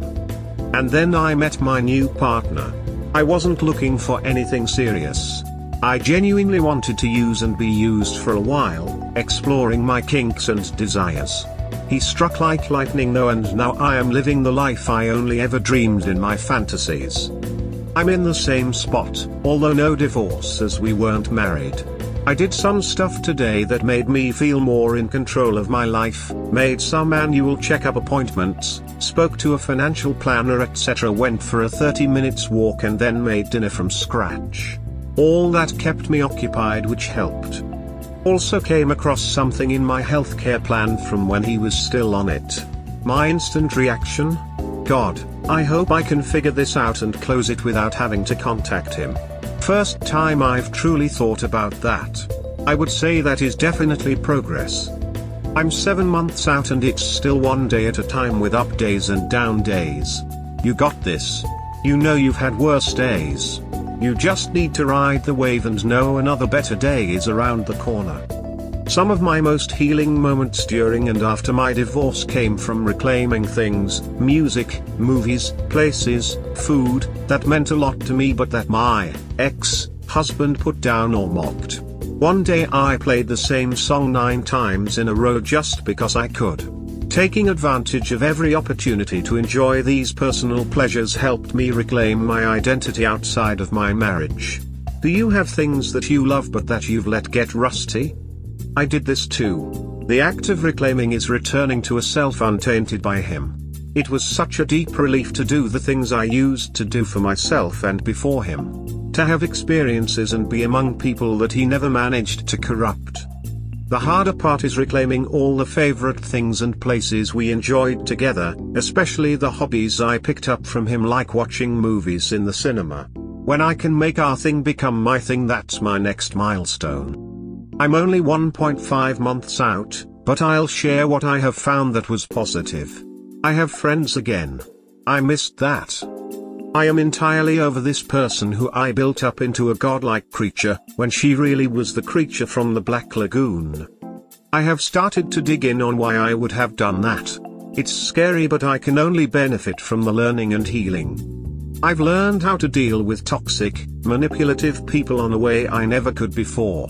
No contact is a blessing and a revolutionary way of living for me.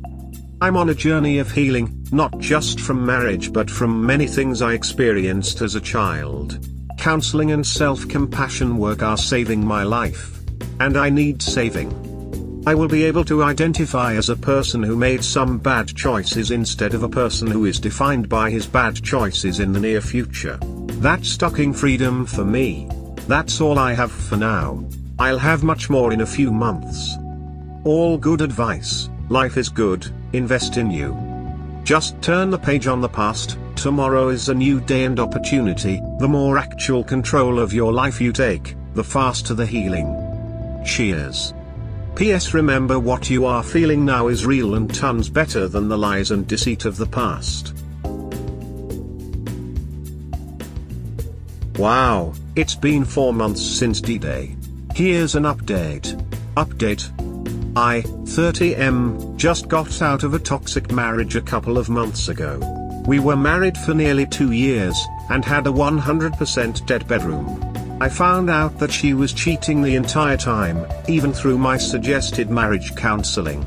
It's still tough, but I'm working through it with IC and support from my family, who I've moved back in with temporarily to save for my first house.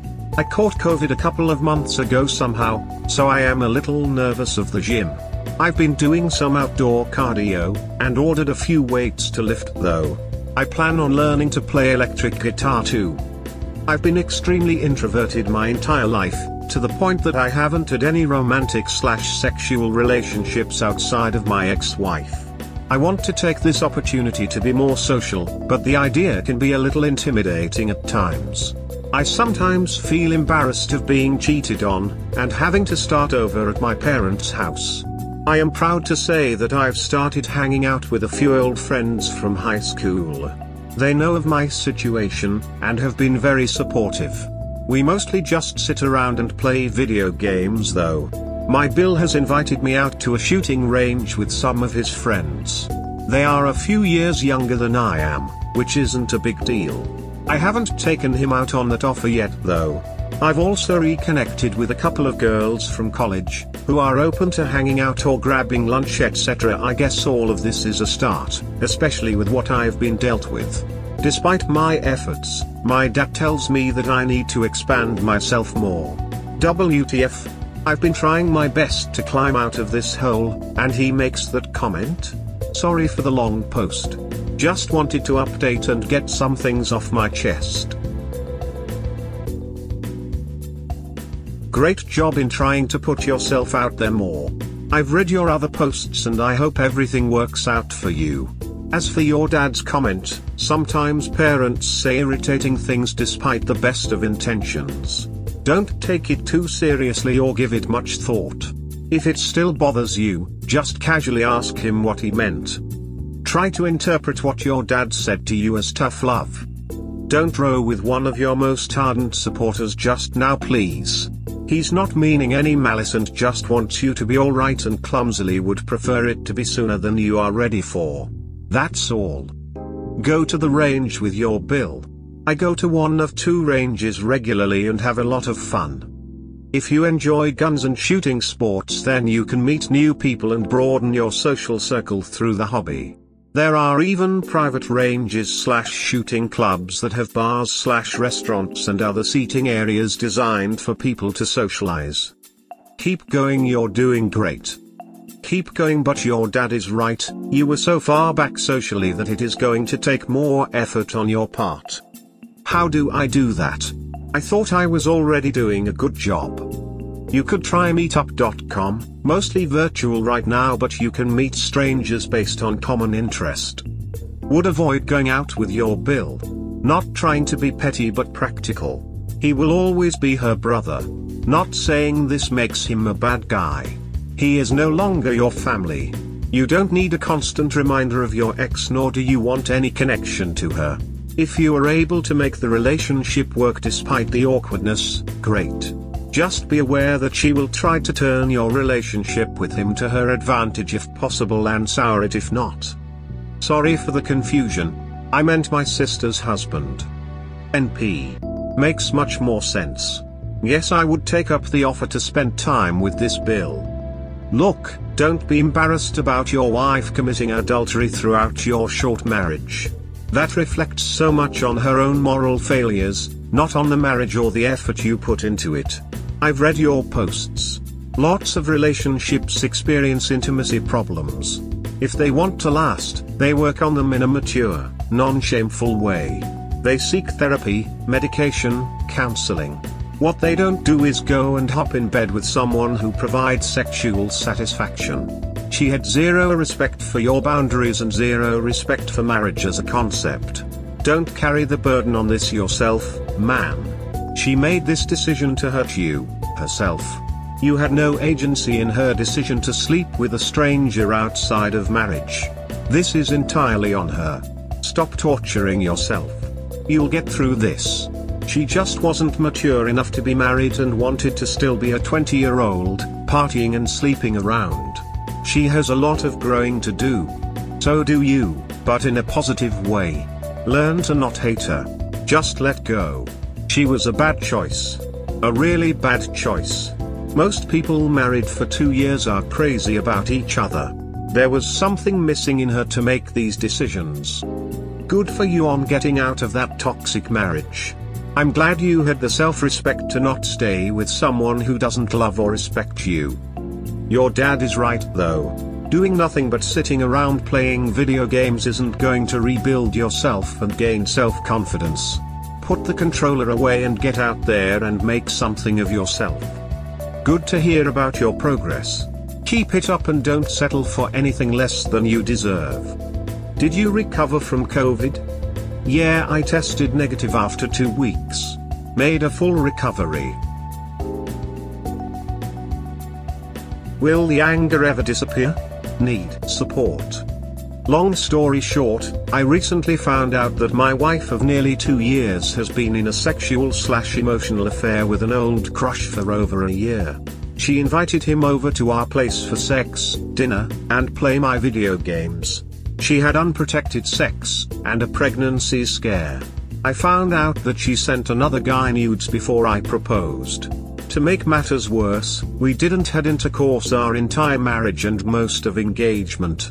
We tried couples counseling, and it failed. This is possibly due to her not confessing about her affair.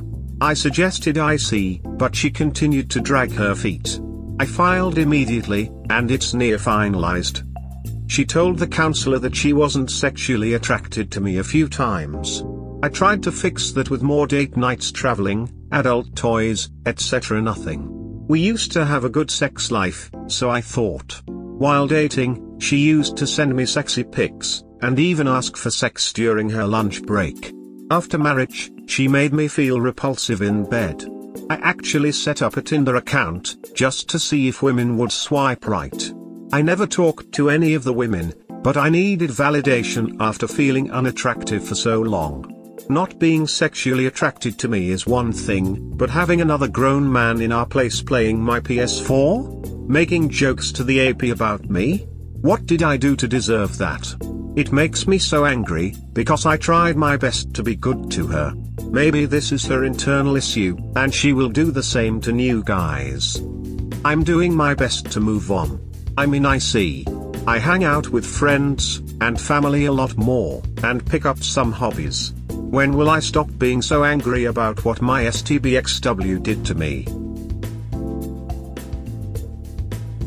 You'll start being less angry once you realize that your ex was a truly shitty person and that the relationship you had with her, knowing what you know now, was a massive anchor dragging down your soul.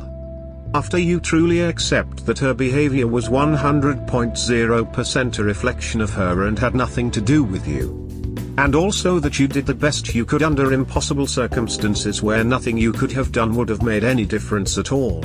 You do need to forgive yourself even if you think you wished you'd done things differently. The more you read about cheating stories, the more you will believe this is true. Then one day you will be able to look at this dispassionately. There's no way to predict when, but it does begin to happen. You may regress temporarily, but the neutral times grow longer. Cheaters lie. Nothing she said to you was true. The only thing you are guilty of here is choosing her as a wife. It was obviously a mistake. Raise your standards. What she claimed as her excuses, not being attractive to you, was an excuse, not the real reasons for her behavior at all. Look at the celebs who have been cheated on. They were not unattractive. Cheating has little to do with that, it has to do with availability and attention. This dude gave her the attention she wanted for whatever reason and she made herself available. It had nothing to do with you. Agree, Someone commented that you will stop being angry when you realize and put the blame on her cheating completely on her. Exercise is great for anger, use it. You weren't in a relationship, you had a roommate who was manipulating you. You dated, and you did your best afterwards. I'm sure she shows her sweet side to her AP. But when she gets bored of him, it'll be the same thing. The problem isn't you. It's her. Even without the attraction, bringing him over and lying for years really shows what a terrible person she is. Hold your head up high, you did everything right for the least appreciative person you knew. Think of it as catch and release. Once they have you, they don't want you. She wanted the stability of marriage but the excitement of variety. You are worthy and deserve better. This is truly all about her. It's her issue. She broke up a long time ago. She needs a therapist. She will do this with others. This is who she is. It will take time for you to heal. You will never forget, but you will heal. It's not easy to get over those feelings, especially when that other person made you feel the opposite in the past. You start to look for things you did wrong, but it was never you. You could have done everything differently and the outcome would have still been the same. Hang in there and continue to work on yourself to achieve happiness. Once you understand you don't need anyone in order to be happy, she will become irrelevant and her past actions will no longer hurt. Good luck, buddy. Time heals all wounds. Maybe one day in the far future you can forgive her in your heart, but you'll never forget. Use this experience as a learning tool to know what to look out for as you re-enter the dating scene. You absolutely did the right thing by filing for divorce and getting her out of your life. I asked her, and she said they just made harmless jokes sometimes. I'm sure they were hurtful. Finalized, the next chapter awaits. Update. Just received word that my divorce decree has been signed by the judge. It's over. I didn't believe my divorced relatives at first, but it feels like a huge weight has been lifted off of my shoulders. I'm starting to see things clearly now. My WW obviously had some internal issues. Enough was enough. Me staying in a sexless marriage with a cheater would be stressful, which is bad for my emotional and physical health. Being gaslighted and lied to for years is abuse. Withholding sex from your own spouse for the entire marriage in favor for the AP is abuse. Covering up the affair with your mom is just shameful. Despite that, I don't wish any karma on her. I honestly wish her the best. I'd rather put that energy into my own healing. I'd much rather be me than her right now, though. She lost something good, I didn't. I'm looking forward to what's ahead. I'm on track with healing. I'm saving money, and spending more time with family and friends. I'm exercising, and investing more into my skincare and wardrobe. Hopefully I meet the right woman one day, but for now I'm just having fun. I'm sure I'll still have some rough days, but I know I did the right thing by GTFO. So far, it looks like things will eventually get better. Hang in there, everyone. You are a superior soul. Because I really wish all karma to the app and WW. LOL exactly. While reading the post, I was thinking, you are a better man than I. I'll wish bad on the X and AP for you. Lol, believe me, I wished karma to her initially. After reading books and talking with my IC, I learned that it doesn't matter if she deals with karma or not. All of my energy should be used towards moving forward and healing. She told me I was her best friend constantly. She said I was one of the only people that she could be herself around. In a way, I believe that her karma is losing that person, me, forever because of her actions. She may not realize it now, but it'll come to her eventually. That's a great way to look at it. This was her loss, not yours. She lost an honest and faithful husband. All you lost was a lying cheater wife. Onward and upward, my dude. Congrats on reclaiming your life back. Nothing of value was lost. Congratulations, all the best. I congratulate you.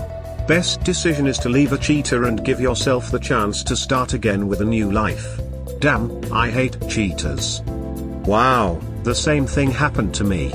cheated on for 5 years while her BFF and brother knew the whole time, yet no one told me shit. I'm 3 years divorced now and my life is a million times better. Living in a sexless marriage is literally hell. She just blamed it on her medication but had a married coworker AP on the side the whole time. She lost something good, I didn't. This. I truly wish you all the best. You are due some happiness and fortune, and I hope this reaches you swiftly. Covering up the affair with her mum, can you expand a little bit more about your ex-wife? How did she react from D-Day till the divorce? Does everyone around you and her know what she did? Was the AP married? My ex and I had a lot in common, and had great times together. We had issues before engagement that ultimately ended in a break at her request. Found out on D-Day she was sexting an online guy during that time. Sex declined severely, but I married her anyways. I struggled with the decision to leave because we had such a great bond, so I thought. The AP's cousin worked for my Mills company. My ex and her AP knew each other from college. On D-Day, I found messages that she invited him over to my ex Mills when she was out of town a couple of times. My Mill apparently knew they were hanging out platonically. My ex eventually had to make up lies to convince her mom that they weren't having sex. I also saw that she was in an emotional affair with him. I saw a message from my ex telling her AP my mom says make sure you clean up afterwards when inviting him over. This was a year into their affair. My entire family knows what she did. I'd kunos on her side besides her mom. The AP wasn't married, but got dumped by his fiancée right after we got married. When I found out, she cried and constantly apologized. She said what she did was terrible, and she won't be able to live with herself for a long time. She told me I was a good person, and tried to take me out to eat a few times. When she got served, she became distant. When she found out she wasn't entitled to any premarital property, she became rude. She cursed at me in front of her mom when coming to pack up her belongings. Her mom tried to play the neutral party, and said that she will always love me. I haven't spoken to them since. I've been following your posts on this and have been gobstruck by your ex's behavior through this whole thing. But this statement when she found out she wasn't entitled to any premarital property, she became rude. Makes me wonder if getting your money wasn't the plan all along, with her mom in on it. To marry you, make you file for divorce and get half of your net worth. In this whole bizarre tale, this almost makes sense. Yeah, I'm pretty sure she knows they were having sex for a while. Before I met my ex, she was seeing AP. Her mom loved him. It didn't work out because he took a job in Washington State. My ex told me about this when we discussed our past relationships.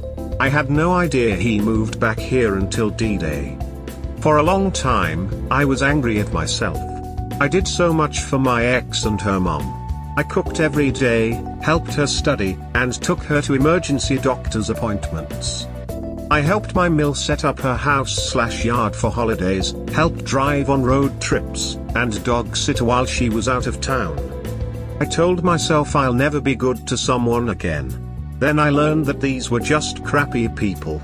There is someone out there much more deserving. Did her mom eventually find out? Not sure. But she was shocked and sad when she found out that I filed for divorce. She remained nice to me.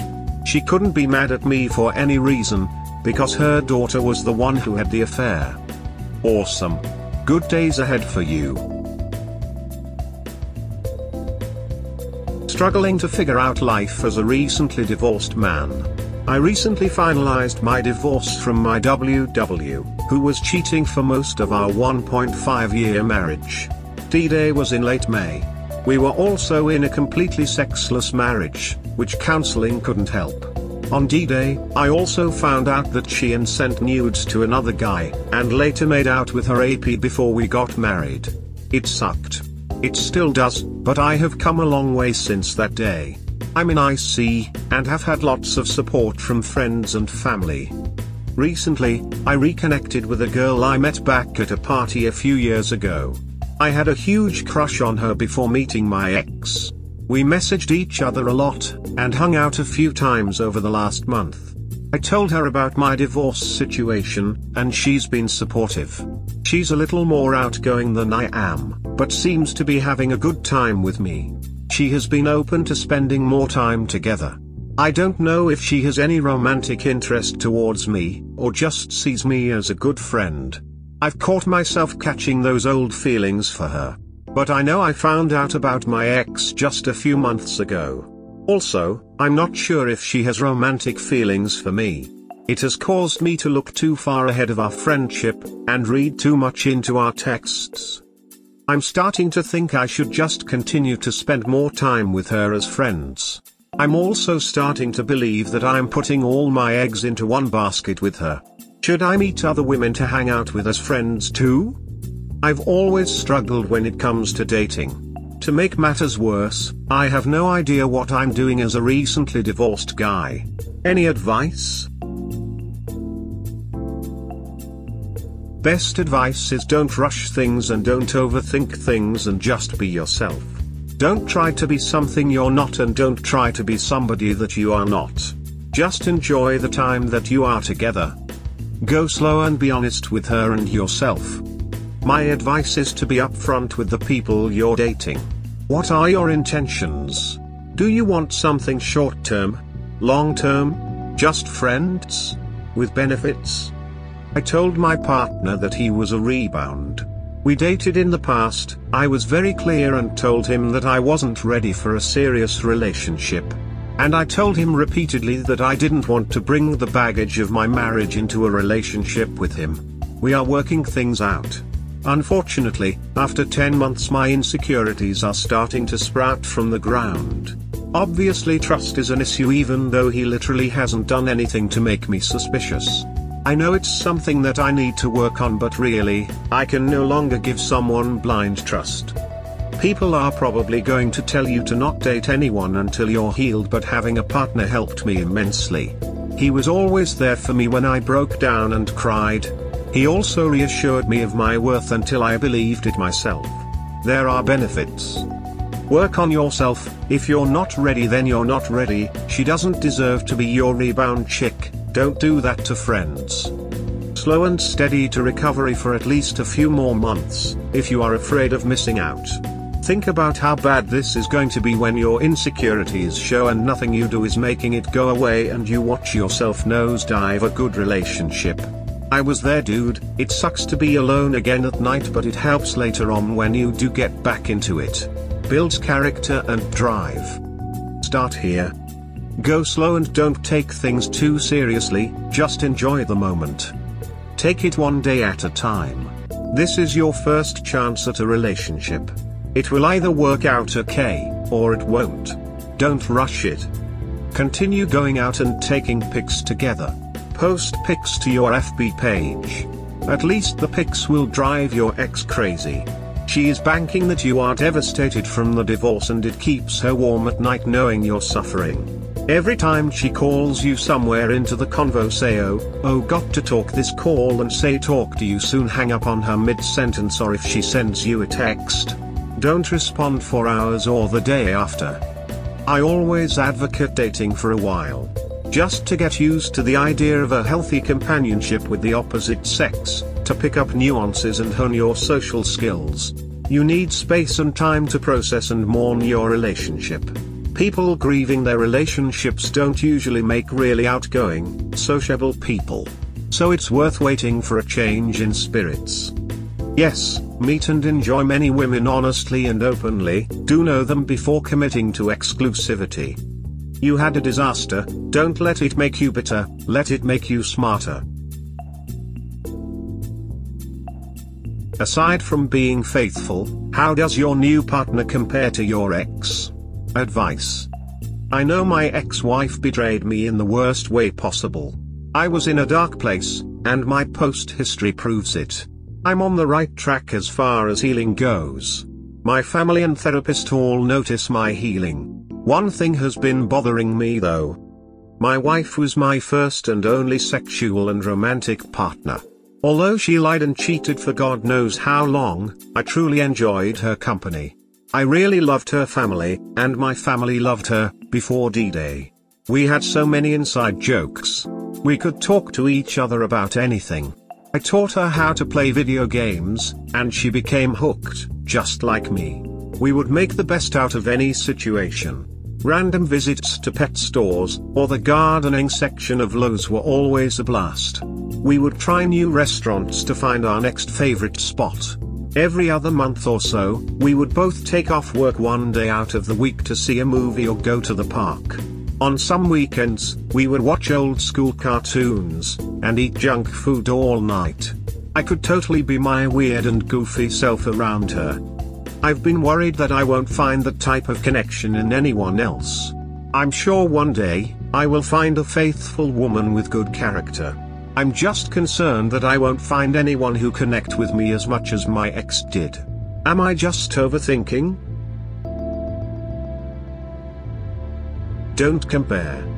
Every person is different and your relationship will be different with a new person. Enjoy the qualities of a new relationship.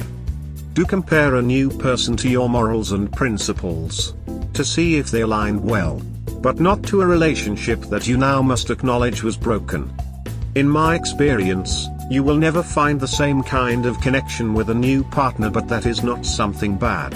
The connection will be different but can still be as deep or even deeper as it was with the one you shared with your ex. Maybe next time, it will not be you that gets your new partner hooked on something, and instead your new partner will get you hooked to something. Just make sure that you take your time before you start a new serious relationship, and that you don't expect your new partner to be a copy of your old one. You don't want to be with the same kind of person again because you know where it led to.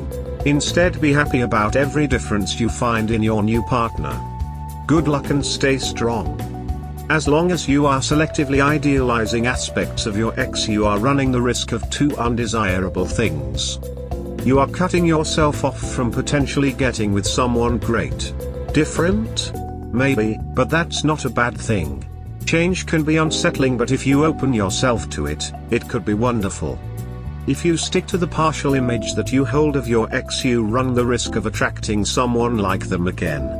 There may have been fun aspects of the relationship, but it was also, ultimately, a terrible relationship in which you got your emotions stomped on. You have to really see your ex in totality.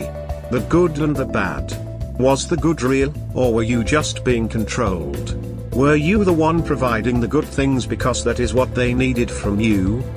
I hope you can embrace the change when you are ready.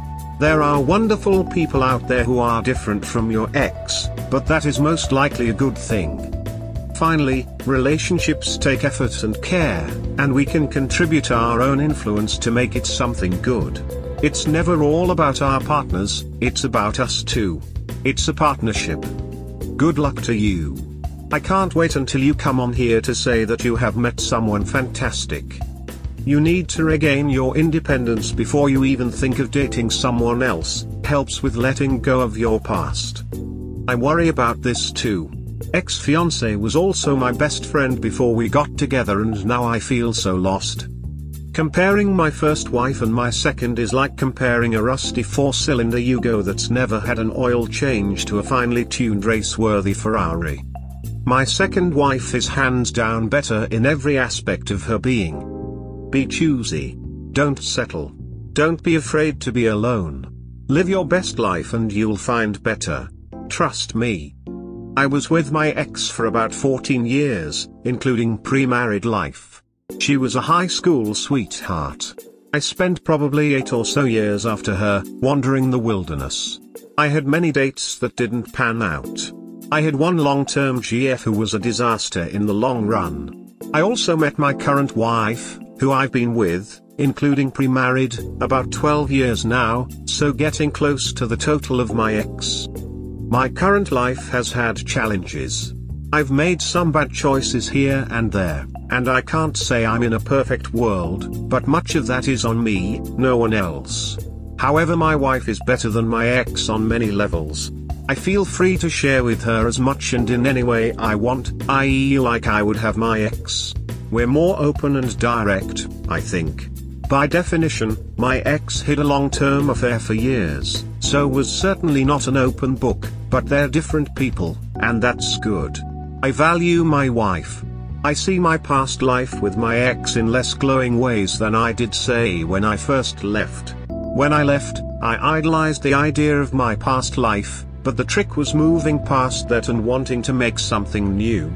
It wasn't easy, but now I rarely think about it, and my contact with ex is very, very limited. No kids, thankfully. You'll get there too, and your path will be your own. Make the most of the time you have. I remember saying this to a dead sexy woman who would have loved me till the day I died. I'm afraid I'll never love another woman like I loved her. She said, "You better hope you don't." Lot of truth in that. Not putting any blame on the betrayed, not taking any on myself, but the fact is together she and I had a toxic mix that led to betrayal. My yearning for that feeling is like an addict yearning for the high in spite of the degradation and agony of addiction. Maybe I was wrong. Maybe I just thought that was love. Maybe I don't know what real love feels like, and in my euphoric recall for the woman who betrayed me I'm refusing to let go of that illusion. Maybe if I let go of that illusion, and open my mind to new information and experiences, I will find that I am so relieved I didn't settle for a shit sandwich. Just thoughts, bro. Good luck. I'm sorry, I don't believe in the concept of one person in the world. I love my wife to death, but if she ever cheated on me, I'd dump her and move on to the trillion other women in the world. Obviously, you won't find someone exactly like your ex. But, who knows, you might find someone different and better. Am I just overthinking? Yes. Yes, you are overthinking this, buddy. People that are the same attract each other.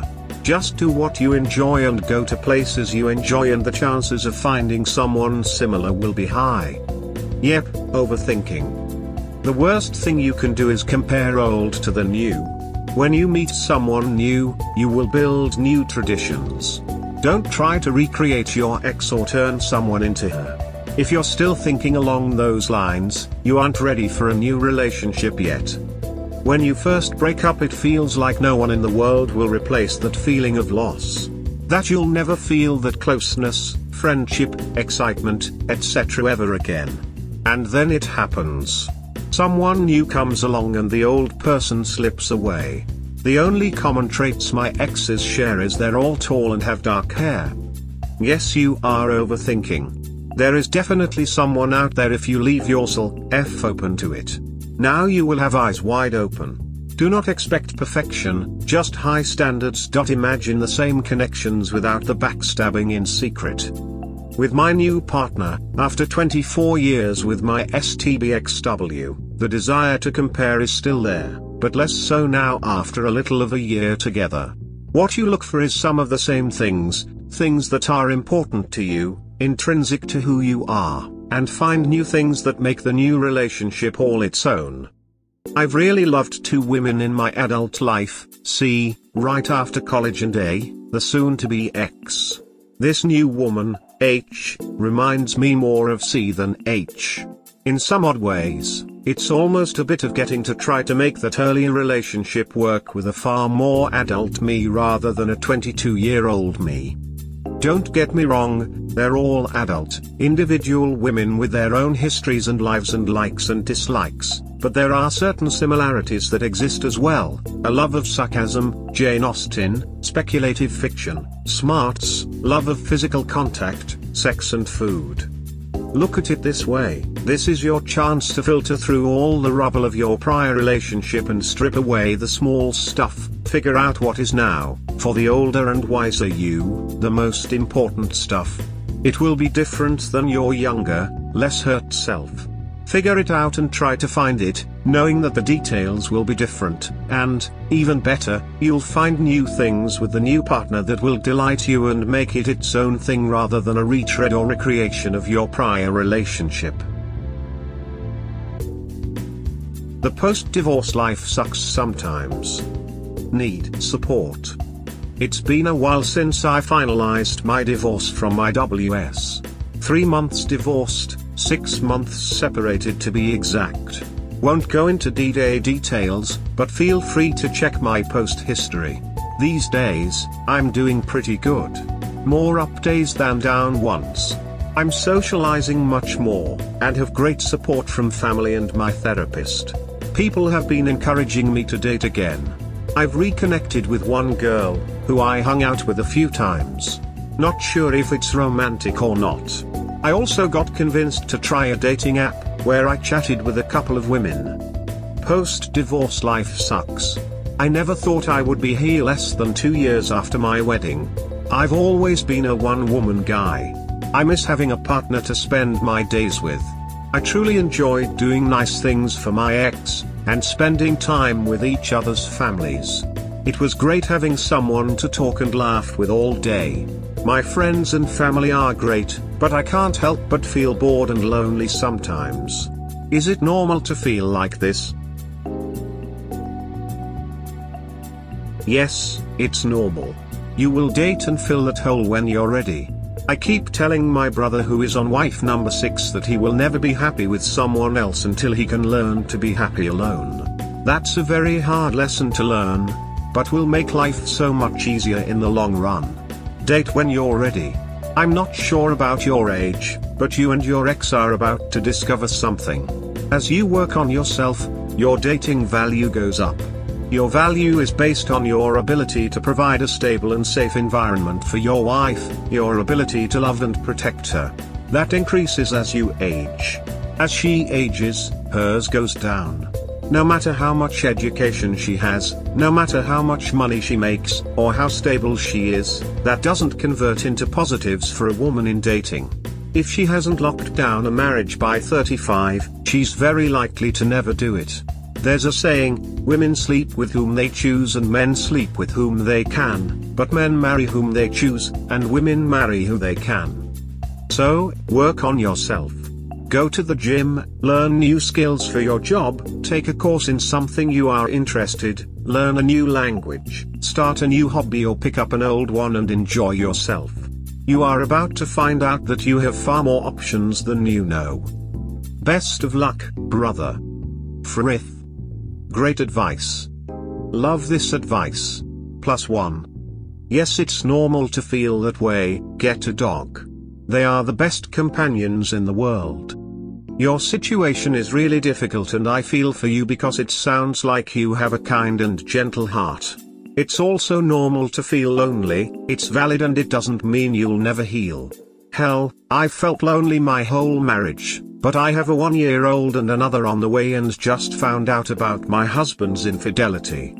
I do want to say that the logistics of a divorce are harder with children, but if you don't have any then you can fully focus on yourself, your grief, your healing and ultimately your happiness, and here's the best part, in your own time. You've taken the most difficult step of leaving and I admire you for that. The healing will come naturally, hopefully from within yourself rather than by finding someone new. The greatest happiness and security comes from within. My counselor said to me to think about when you were happiest in your life, before being married, and go back there. Pick apart the things that made you happy in that time, the person you were, and integrate that into your life now. Best of luck. I had this last year when my ex had an affair. The main problem from my perspective was that my whole identity was based on being in a marriage and intertwined with my wife and our family unit. I had lost who I was, and as soon as everything turned to custard, apart from the shock, the hardest part of it was dealing with the fact that I had to start my life again and fulfill who I really am, without the crutch of having the facade of a partner and family to hide behind. It's a pretty raw experience, and the first 6 months of it was hard work, and filled with lots of downs and loneliness. My advice is that you shouldn't ever try and fill that hole with dating or other relationships. You should take this opportunity to discover who you are, and then once you are a whole person and perfectly happy with yourself and your life and your own company, then look to dating again. That's what I'm doing at least, and I'm having the time of my life now, enjoying it. Haven't started dating again yet. I think I understand exactly where you are at. For me, friendship with my STBXWH was/is the hardest to let go of. That betrayal of friendship was the worst blow to my life. Still is. Not sure what to do about that, except, like comments above mentioned, to keep working on myself and learn to be my friend, to heal, to grow. Getting out there and dating sounds good and all, but you have to be the one ready to do it, even if people around are encouraging that. At the end of the day, I myself have to be at peace with where my ability is to trust again, so I don't hurt anyone else. Good luck, Hop. You are an inspiration of strength. Yes, that is normal because your normal has changed. You were used to having someone constantly by your side, so of course it feels off when you are suddenly all alone. But you will get used to it, and in time, you will find someone new. It does suck, but you're in a great position. You had no kids with this woman and can 100% divorce her. Meaning, block her out of your life completely. Why does life suck after divorce? Your habits with that person are ingrained with you, and everything you did was with her. You need to get out of those habits and learn to be alone again. Lift. Lift. Lift. Cannot stress this enough. Lift, until you're obsessed with it. Lift because you're angry. Because you're sad. Don't force women into your life if you're not mentally ready. You'll know when you wake up and don't care about what happened anymore. Then, you can bring happy and joy to other women out there and make their lives better rather than not. Best of luck. Almost 2 years in here too, and same. Super lonely. I was with someone who was disabled, and I was the caregiver, and I worked from home to care for her, so my isolation was already pretty much complete even before we ended. Went from being with her constantly to having nobody. So many times I wished I had some to send a funny meme to, vent about traffic, and cuddle in bed with. Trying to look at this as a life lesson. Advice. Long story short, 7 months ago, I found out that my wife of nearly 2 years has been in a sexual/emotional affair with an old crush for over a year. She invited him over to our place for sex, dinner, and play my video games. She had unprotected sex, and a pregnancy scare. She even had sex with him at her mom's while she was out of town. I also believe that her mom knew that they were hanging out. I also found out that she sent another guy nudes before I proposed. To make matters worse, we didn't have intercourse our entire marriage and most of engagement. We tried couples counseling, and it failed. This is possibly due to her not confessing about her affair. I suggested IC, but she continued to drag her feet. I filed immediately, and we are now officially divorced. On D-Day, she cried and apologized repeatedly. She said that she wouldn't be able to live with herself for a long time. She also said that she shouldn't have married me until she got herself together. When I asked her why did she cheat, she said that it just happened and she just enjoyed sex with him. She told me that she was planning to confess after getting some IC. She continued to make it seem that it was only about sex. I demanded the full truth, but I believe that she only gave bits and pieces. She continued trying to do nice things for me. In the back of her mind, I'm sure that she knew that I would end things. However, she was blindsided when she was served. When I told her that I was taking all of my furniture, she became mean. She even cursed me out in front of her mom. She told the counselor that she wasn't sexually attracted to me a few times. I tried to fix that with more date nights, traveling, adult toys, etc. Nothing. We used to have a good sex life, so I thought. While dating, she used to send me sexy pics, and even ask for sex throughout the workday. After marriage, she made me feel repulsive in bed. I actually set up a Tinder account, just to see if women would swipe right. I never talked to any of the women, but I needed validation after feeling unattractive for so long. Not being sexually attracted to me is one thing, but having another grown man in our place playing my PS4? Making jokes to the AP about me? What did I do to deserve that? It makes me so angry, because I tried my best to be good to her. I cooked every day, helped her study, and even helped her get her first job related to her degree. Maybe this is her internal issue, and she will do the same to new guys. People who knew us tell me that I was an excellent husband, and she is going to live with regret for a very long time. I'm doing my best to move on. I hang out with friends and family a lot more, and pick up some hobbies. I'm sure there are lessons to be learned in this, but I am still somewhat clouded with grief. In your opinion, what are some takeaways from this dumpster fire of a marriage? I just want to make sure I choose better and know better for my next relationship. If your wife doesn't have sex with you on your honeymoon, something is wrong. Don't spend 2 years trying to find out what it is. Please get checked for STDs. One possible reason that sex dies off during an affair is that the WS has contracted something virulent and doesn't want to pass it on, not because they care, but it gives the affair away. I know it's hard, but hopefully you're 100% no contact with her. If she calls to talk, just hang up. No contact means just that. It will help, believe me. Good luck, brother. Have an open phone policy. Communicate regularly and openly. Ensure there is work from both sides for the relationship. Notice changes in behavior. Do things together instead of for her. Congrats and good luck. Learn the red flags and watch for them on the next one. Never give anyone your full trust till they earn it. She sounds like she is constantly chasing the tingles and butterflies she feels early in a relationship. She will cheat on her partners every time that feeling wears off. And then one day she will wake up, still single, and realize she is not as attractive as she once was, and men don't give her the attention they used to. You have your future to do whatever you want. Her future is cats and empty wine bottles at 46. You win. GFs are better than wives, remember that. Over a year later, and I can't believe how far I've come. Update. I was a mess this time last year. My ex-wife betrayed me in one of the worst ways possible. I had days that I couldn't eat. Nights that I couldn't sleep.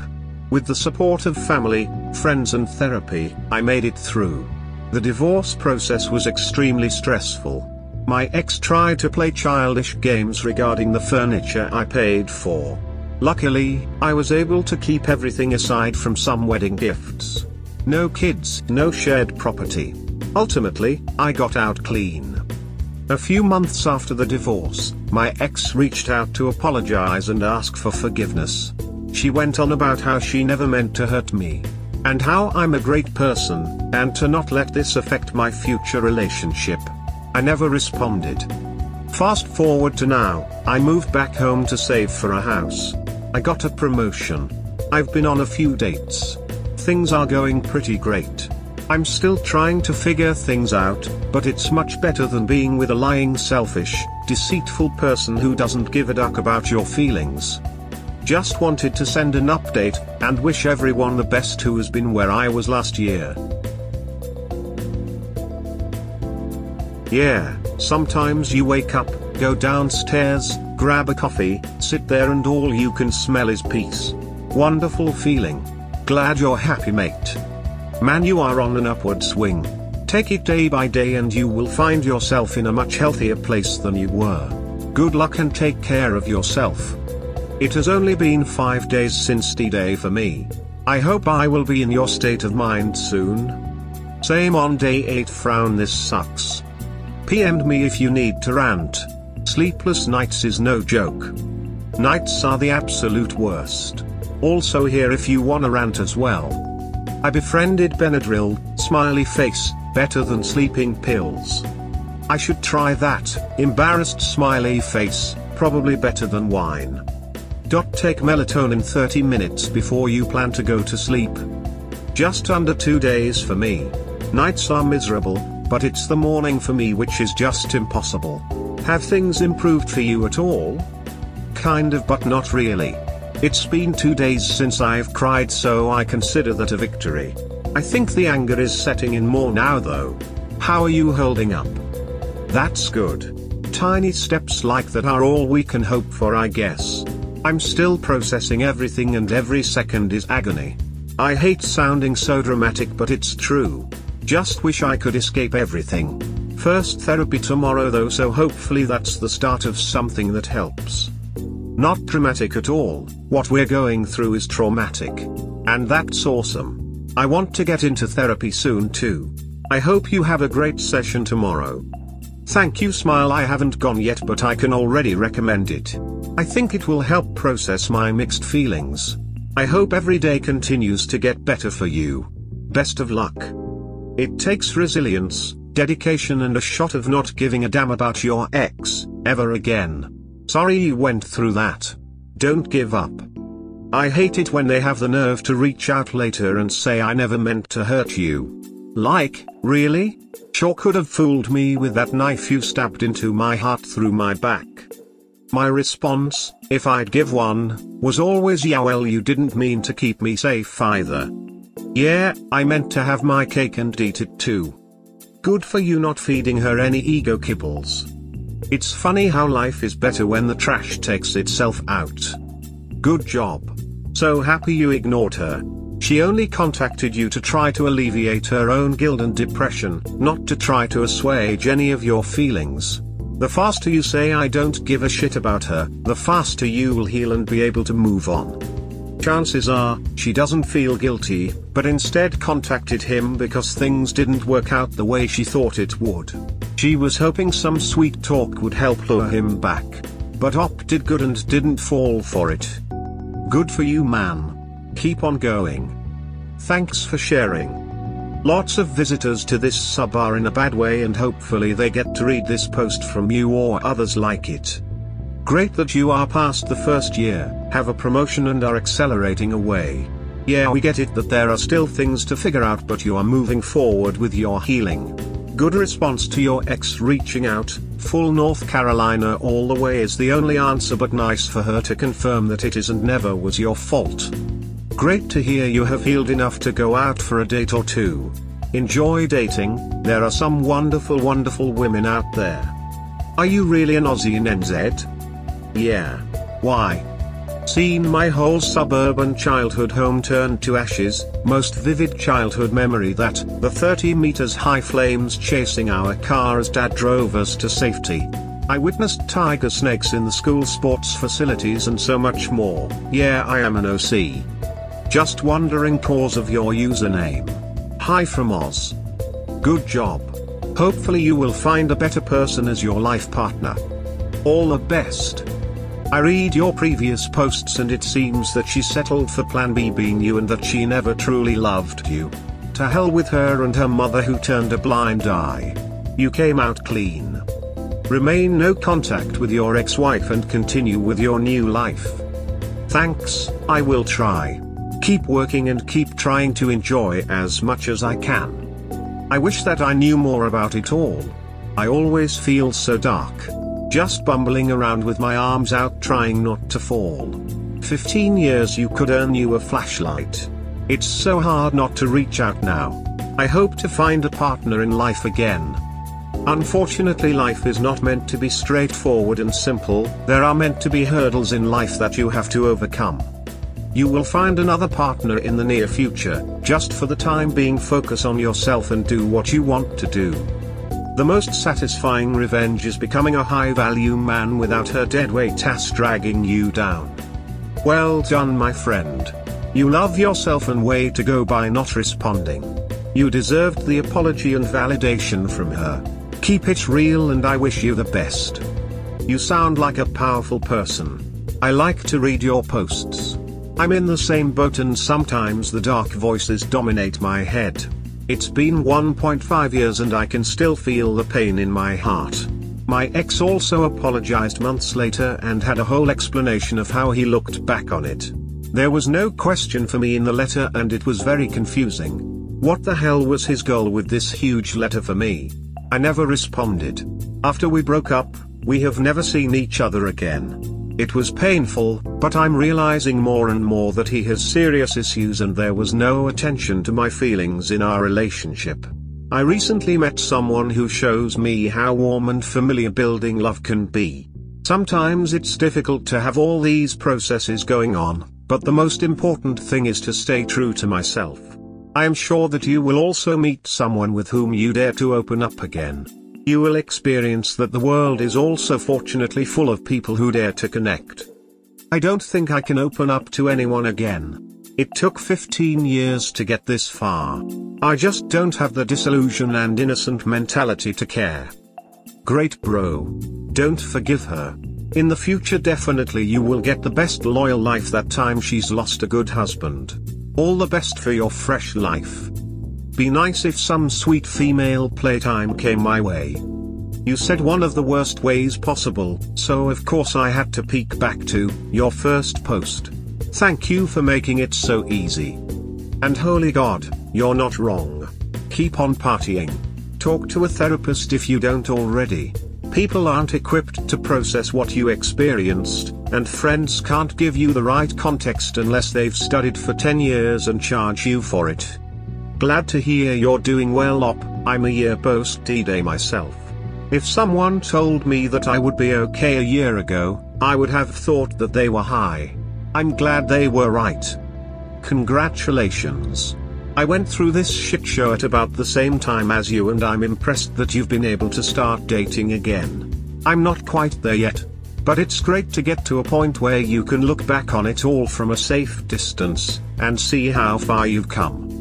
Who didn't go through that doesn't know how hell looks like, as I can see there is a lot PPA and every survivor is a real trooper. I went through same.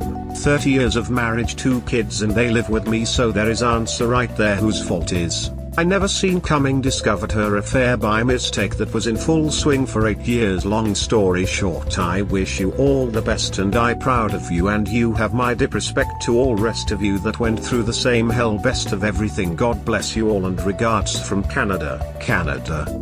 She reached out only to make herself feel better. You did the grey rock in response. Best response for that nonsense. The even better response is what you are doing now. Moving on to bigger and better things, leaving that crap. You're going to do great. I'll never understand either the logic or meaning of the phrase "I never meant to hurt you." What they really mean when they say this, and most cheaters do say it, usually shortly after they're resigned to the fact you caught them dead to rights, is, "I wasn't thinking of you at all. I was only thinking about myself, what I wanted." The "I never meant to hurt you" defense falls apart under cross-examination. Were you unfaithful and doing things with someone else that you shouldn't be doing as my partner? Yes. Did you purposely, maybe even go to great lengths of dishonesty to conceal from me the fact you were engaging in number 1? Yes. Why did you purposely conceal your unfaithful actions from me? Because I knew if you knew the truth, you'd be hurt and upset. So, in other words, you knew your actions would hurt me, correct? Yes. You admit you knew your actions would hurt me, yet you continued to engage in them anyway, isn't that correct? Yes. No further questions, Your Honor. Did you find a better partner after moving on from your cheating ex? Advice. I'm doing pretty good for myself post-divorce. I've been working on bettering myself in all areas. Although it's been great focusing on myself, I often wonder if I'll find a genuine person. Although being single is great, I still envision life with a good partner and family in my future. Did you find better? How soon? Did you have any trust issues with your new partner? My story is short. I was cheated on, had 2 daughters with her, around the same time my now wife had the same happen to her. In 2000-ish we met online and talked a lot, which turned into phone calls. In 2002 we met in person. We married in 2009, although I swore I would never again. Here we are and could not be happier. Happy for you, smile. What a great story, so happy for you.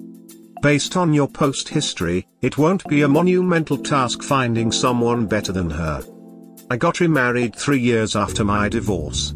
I had young children that I had custody of. Except to cause problems, my ex wasn't interested in them. My wife was also a single parent with a cheating spouse. She and I raised them plus a little boy that we adopted. At one point my mother-in-law moved in and lived with us all until she died at 85. We started a business, sold it and moved to the shore with our youngest, the others were grown. I retired in 2017 and we moved back to where my wife was from. Did we have some issues with trust and other things? The answer is yes. Also, my wife was so used to being in charge, because for years she had to. We went to our pastor for counseling and worked through it. This year we will have been married 34 years. Has it been perfect? No, but we have stood by each other through some bad illnesses and other problems. That's what a good partner does. She's sitting beside me as I write this. Has it been perfect? No, but we have stood by each other through some bad illnesses and other problems. That's what a good partner does. She's sitting beside me as I write this. This is beautiful. Why? Because this is what a true relationship or marriage is. I think most people today don't really want an actual relationship. They want what they see on TV, and we all know that's not how real life relationships work. Like every couple, we went through our rough patches, but instead of looking outside, we reached for each other. Life is about the journey, not the destination. My wife kept taking her first husband back and he would cheat again. She never gave up until her pastor told her he wasn't going to change, and no matter what he said, he didn't love her. He never appreciated what he had. I would have stepped in front of a bullet for my first wife and thought the world of her. She did a 180 when she started cheating. The worst for me was neglecting our children. I didn't realize how bad until our little boy asked if he could have a new mommy. I found one. Surely I did. But the best thing is to find yourself first. A partner should not complete your life, but add to it. You must be whole by yourself. That's what I learned after 2 years post D-Day, without being in a relationship. My tip is forget trust issues, for now. While you are not able to trust someone else, you are not able to be in a relationship. Ex of 7.5-ish years had an EA with a work colleague, and I thought I'd have a good long time to myself since I wasn't interested in anyone else after, though by the time we broke up, I think the attraction had long gone. It probably did after learning that my hunch about him having feelings for the AP was correct, which was about a month-ish before the split. So I wasn't a huge wreck when the breakup was finalized, but I certainly wasn't looking. Got pleasantly surprised and also scared when I realized I had feelings for my close friend and creative partner not long after, maybe a few weeks after the split. But I was really worried that this was me rebounding, didn't think that he'd feel the same. Self-esteem issues, yada yada yada. Anyway, we will celebrate 2 years together soon, and I feel we've achieved so much more together than those 7.5 years I had before. I realize how much I've changed since my ex, and that perhaps I should have left much earlier. There are some lingering trust issues, yes, but at the end of the day we always come around together and stuff is being worked on. 3. Don't rush your timeline, but don't say no to opportunity when it knocks. Had I hit the brakes on my partner just because it's only been a short time since breakup, I'd be missing out on a lot. Yes and no. I have met some great people, but the person I ended up marrying the second time around, I didn't date long enough. He ended up doing a 180 and now I'm on my second divorce. He didn't cheat though. My advice would be to date someone for a very long time and to keep bettering yourself. I'm very happy single now and have no desire to get married again. First off, I'll say this too shall pass. It was a quote that seriously helped me cope during my previous split. To start my answer, yes, I found someone much better. I honestly did not realize what I was missing out on in my previous relationship. In terms of timing, it did take some time. To be fair, I didn't feel ready for a relationship for a while. I wanted to focus on myself, because an empty cup cannot fill another. Sorry for the quotes, but they carried me through those times. I will say that during this time I was lonely, but it allowed me to level/balance myself before entering into another relationship. In terms of trust issues, yes. Those scars never truly heal. I'm not a very trusting person, and so the infidelity caught me completely off guard and made it way worse. That said, after talking with my new girlfriend, now wife, she helped me get through these trust problems. She had been cheated on as well, and that helped us both because we both knew the hurt infidelity causes. It does get better. Remember, each person is different and the betrayal of one doesn't mean the next will. Oh man, I knocked it out of the park with my wife. She's a very kind and caring person who is full of love and sweetness. She loves me, treats me well, and just wants there to be happiness between us. Just the opposite of my ex in every way. Oh god yes Lamau. I haven't been on this subreddit in a long time, but I felt like I needed to tell my experience for other people to learn from. My current GF literally sent me a message today saying how lucky of a girl she is to have me in her life and how she's so grateful for me. I'm extremely lucky and I love her like I don't think I could have ever loved someone before. We've been going out for 2 years now and we started dating about 4 months after my 8-year relationship with my ex. Some would say that is too early, but I had checked out of the past relationship probably a year before that honestly.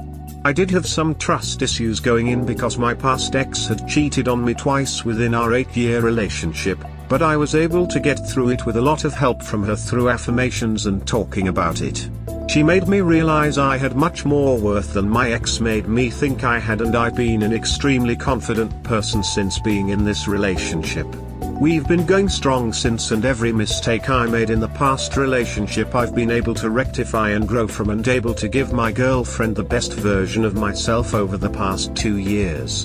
I graduated college with her by my side, got a new car, got a salary job, and I'm in the process of moving out of my grandparents to go live with her. Anyways, I'm an extremely lucky guy and I hope my story gives you all some hope that time really does heal everything and focusing on yourself is the best thing you can do for your own well-being. Us victims end up growing a lot more emotionally and mentally than the cheating ex, so please keep that in mind as you're healing. We're the lucky ones at the end of it all because we don't have to deal with their toxic BS anymore and we get to give our best version of ourselves to someone who deserves it. Most of the time, they end up falling off with the affair partner or they go on living without ever having learned anything from the experience, repeating their mistakes, and being miserable. We should feel bad for them, not hate them. Do you still hear from your ex's family and friends? Advice. I'm almost a year out of my divorce. Feel free to read my post history, my story was terrible. Anyways, I'm still friends with a bunch of my ex's family and friends on social media. Her family and friends still like my posts. A couple of weeks ago, my ex Mill invited me to a popular classic cars group on Facebook. She knew I loved cars. Her great uncle, who provided premarital counseling to us, also reached out. He asked how I was doing. I told him I was great and asked how he was. He said that he was well, and it was great hearing from me. He finally said that he thinks the world of me. I told him likewise, and to tell his wife hello for me. I guess they miss me being around. Is it weird that I miss her family too sometimes? Even though my ex was a shitty person, her family was always good to me.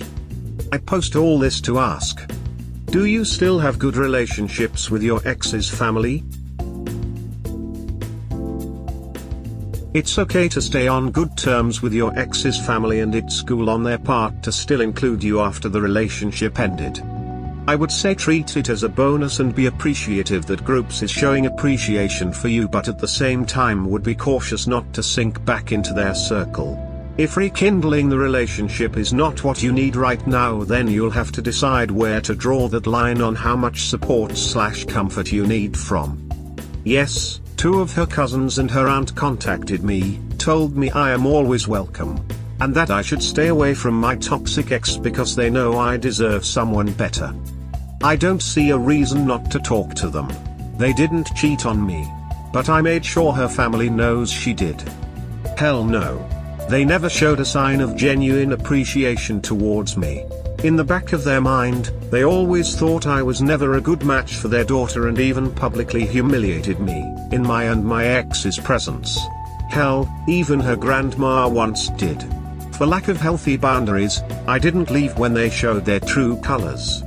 When all hell broke loose last year, they stupidly sided with their daughter. They threatened to sue me through her for me letting them know the truth and that I divorced their daughter.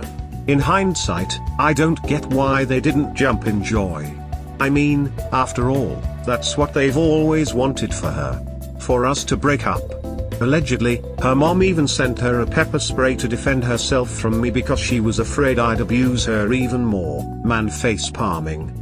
I mean, toxic people gotta breed toxic people, am I right? I don't know. Sometimes I imagine myself having a family with her. Imagine the toxicity around which that kid would have grown up. Honestly, I feel blessed for not being around such people anymore. I'm sure they feel the same, but at least I'm not the toxic one. I guess you dodged that bullet. Hope you are in a better relationship or at least a better place mentally. Good luck. They're clearly genuine people and they think the world of you, which clearly states their good intentions. I don't speak to my own family, but I regularly talk to some of my ex's family, what I call the same part of her family. They didn't so much side with me as remain neutral. Not at all, man. If they don't push you to be with your ex and they really care about how you are and want to be with you, I don't see the problem. Haha, my ex-mill still lives in my house. Basically my house is 2 apartments. Fun story. No reason to kick my son's 90+ grandma out on the street because of her daughter. I don't do social media at all. This Reddit is about as close as it gets for me. So I don't have to deal with her family that way. I barely interact with her family at all, to be honest. Basic pleasantries if I happen to bump into them. No. Thank God. She was bad enough. I don't think it's a problem as long as you establish boundaries. If they generally like you and are not trying to hook you back into the family and you feel that you can be around them without feeling awkward, then go for it. Do you have kids? Even if you don't, their relationship with you is none of your ex's business. I cut everyone off, her parents, siblings, mutual friends, even my own family that I felt chose her side. How long were you guys together in total? I have one ex that I always talk to her family with when I see them. We always got along well. Actually, I still talk to her as well. Our breakup didn't involve cheating on either side as far as I know, so maybe that's why. When I divorced, my kids were only 6 and 1-year-olds. My ex wasn't interested in parenting, so the only way the kids could have a relationship with their paternal grandparents was if I kept in touch with them. So, I did. My ex-mill is the only surviving former in-law. She and I just met for lunch a month ago and she'll be moving back to her home state soon. The kids have grown up and we're still in touch and plan to spend more time together once she's here again. We hope you have enjoyed this episode. Please let us know what you think of the long form. Also, please like and subscribe. Cheers. Have a wonderful day or night, wherever you are.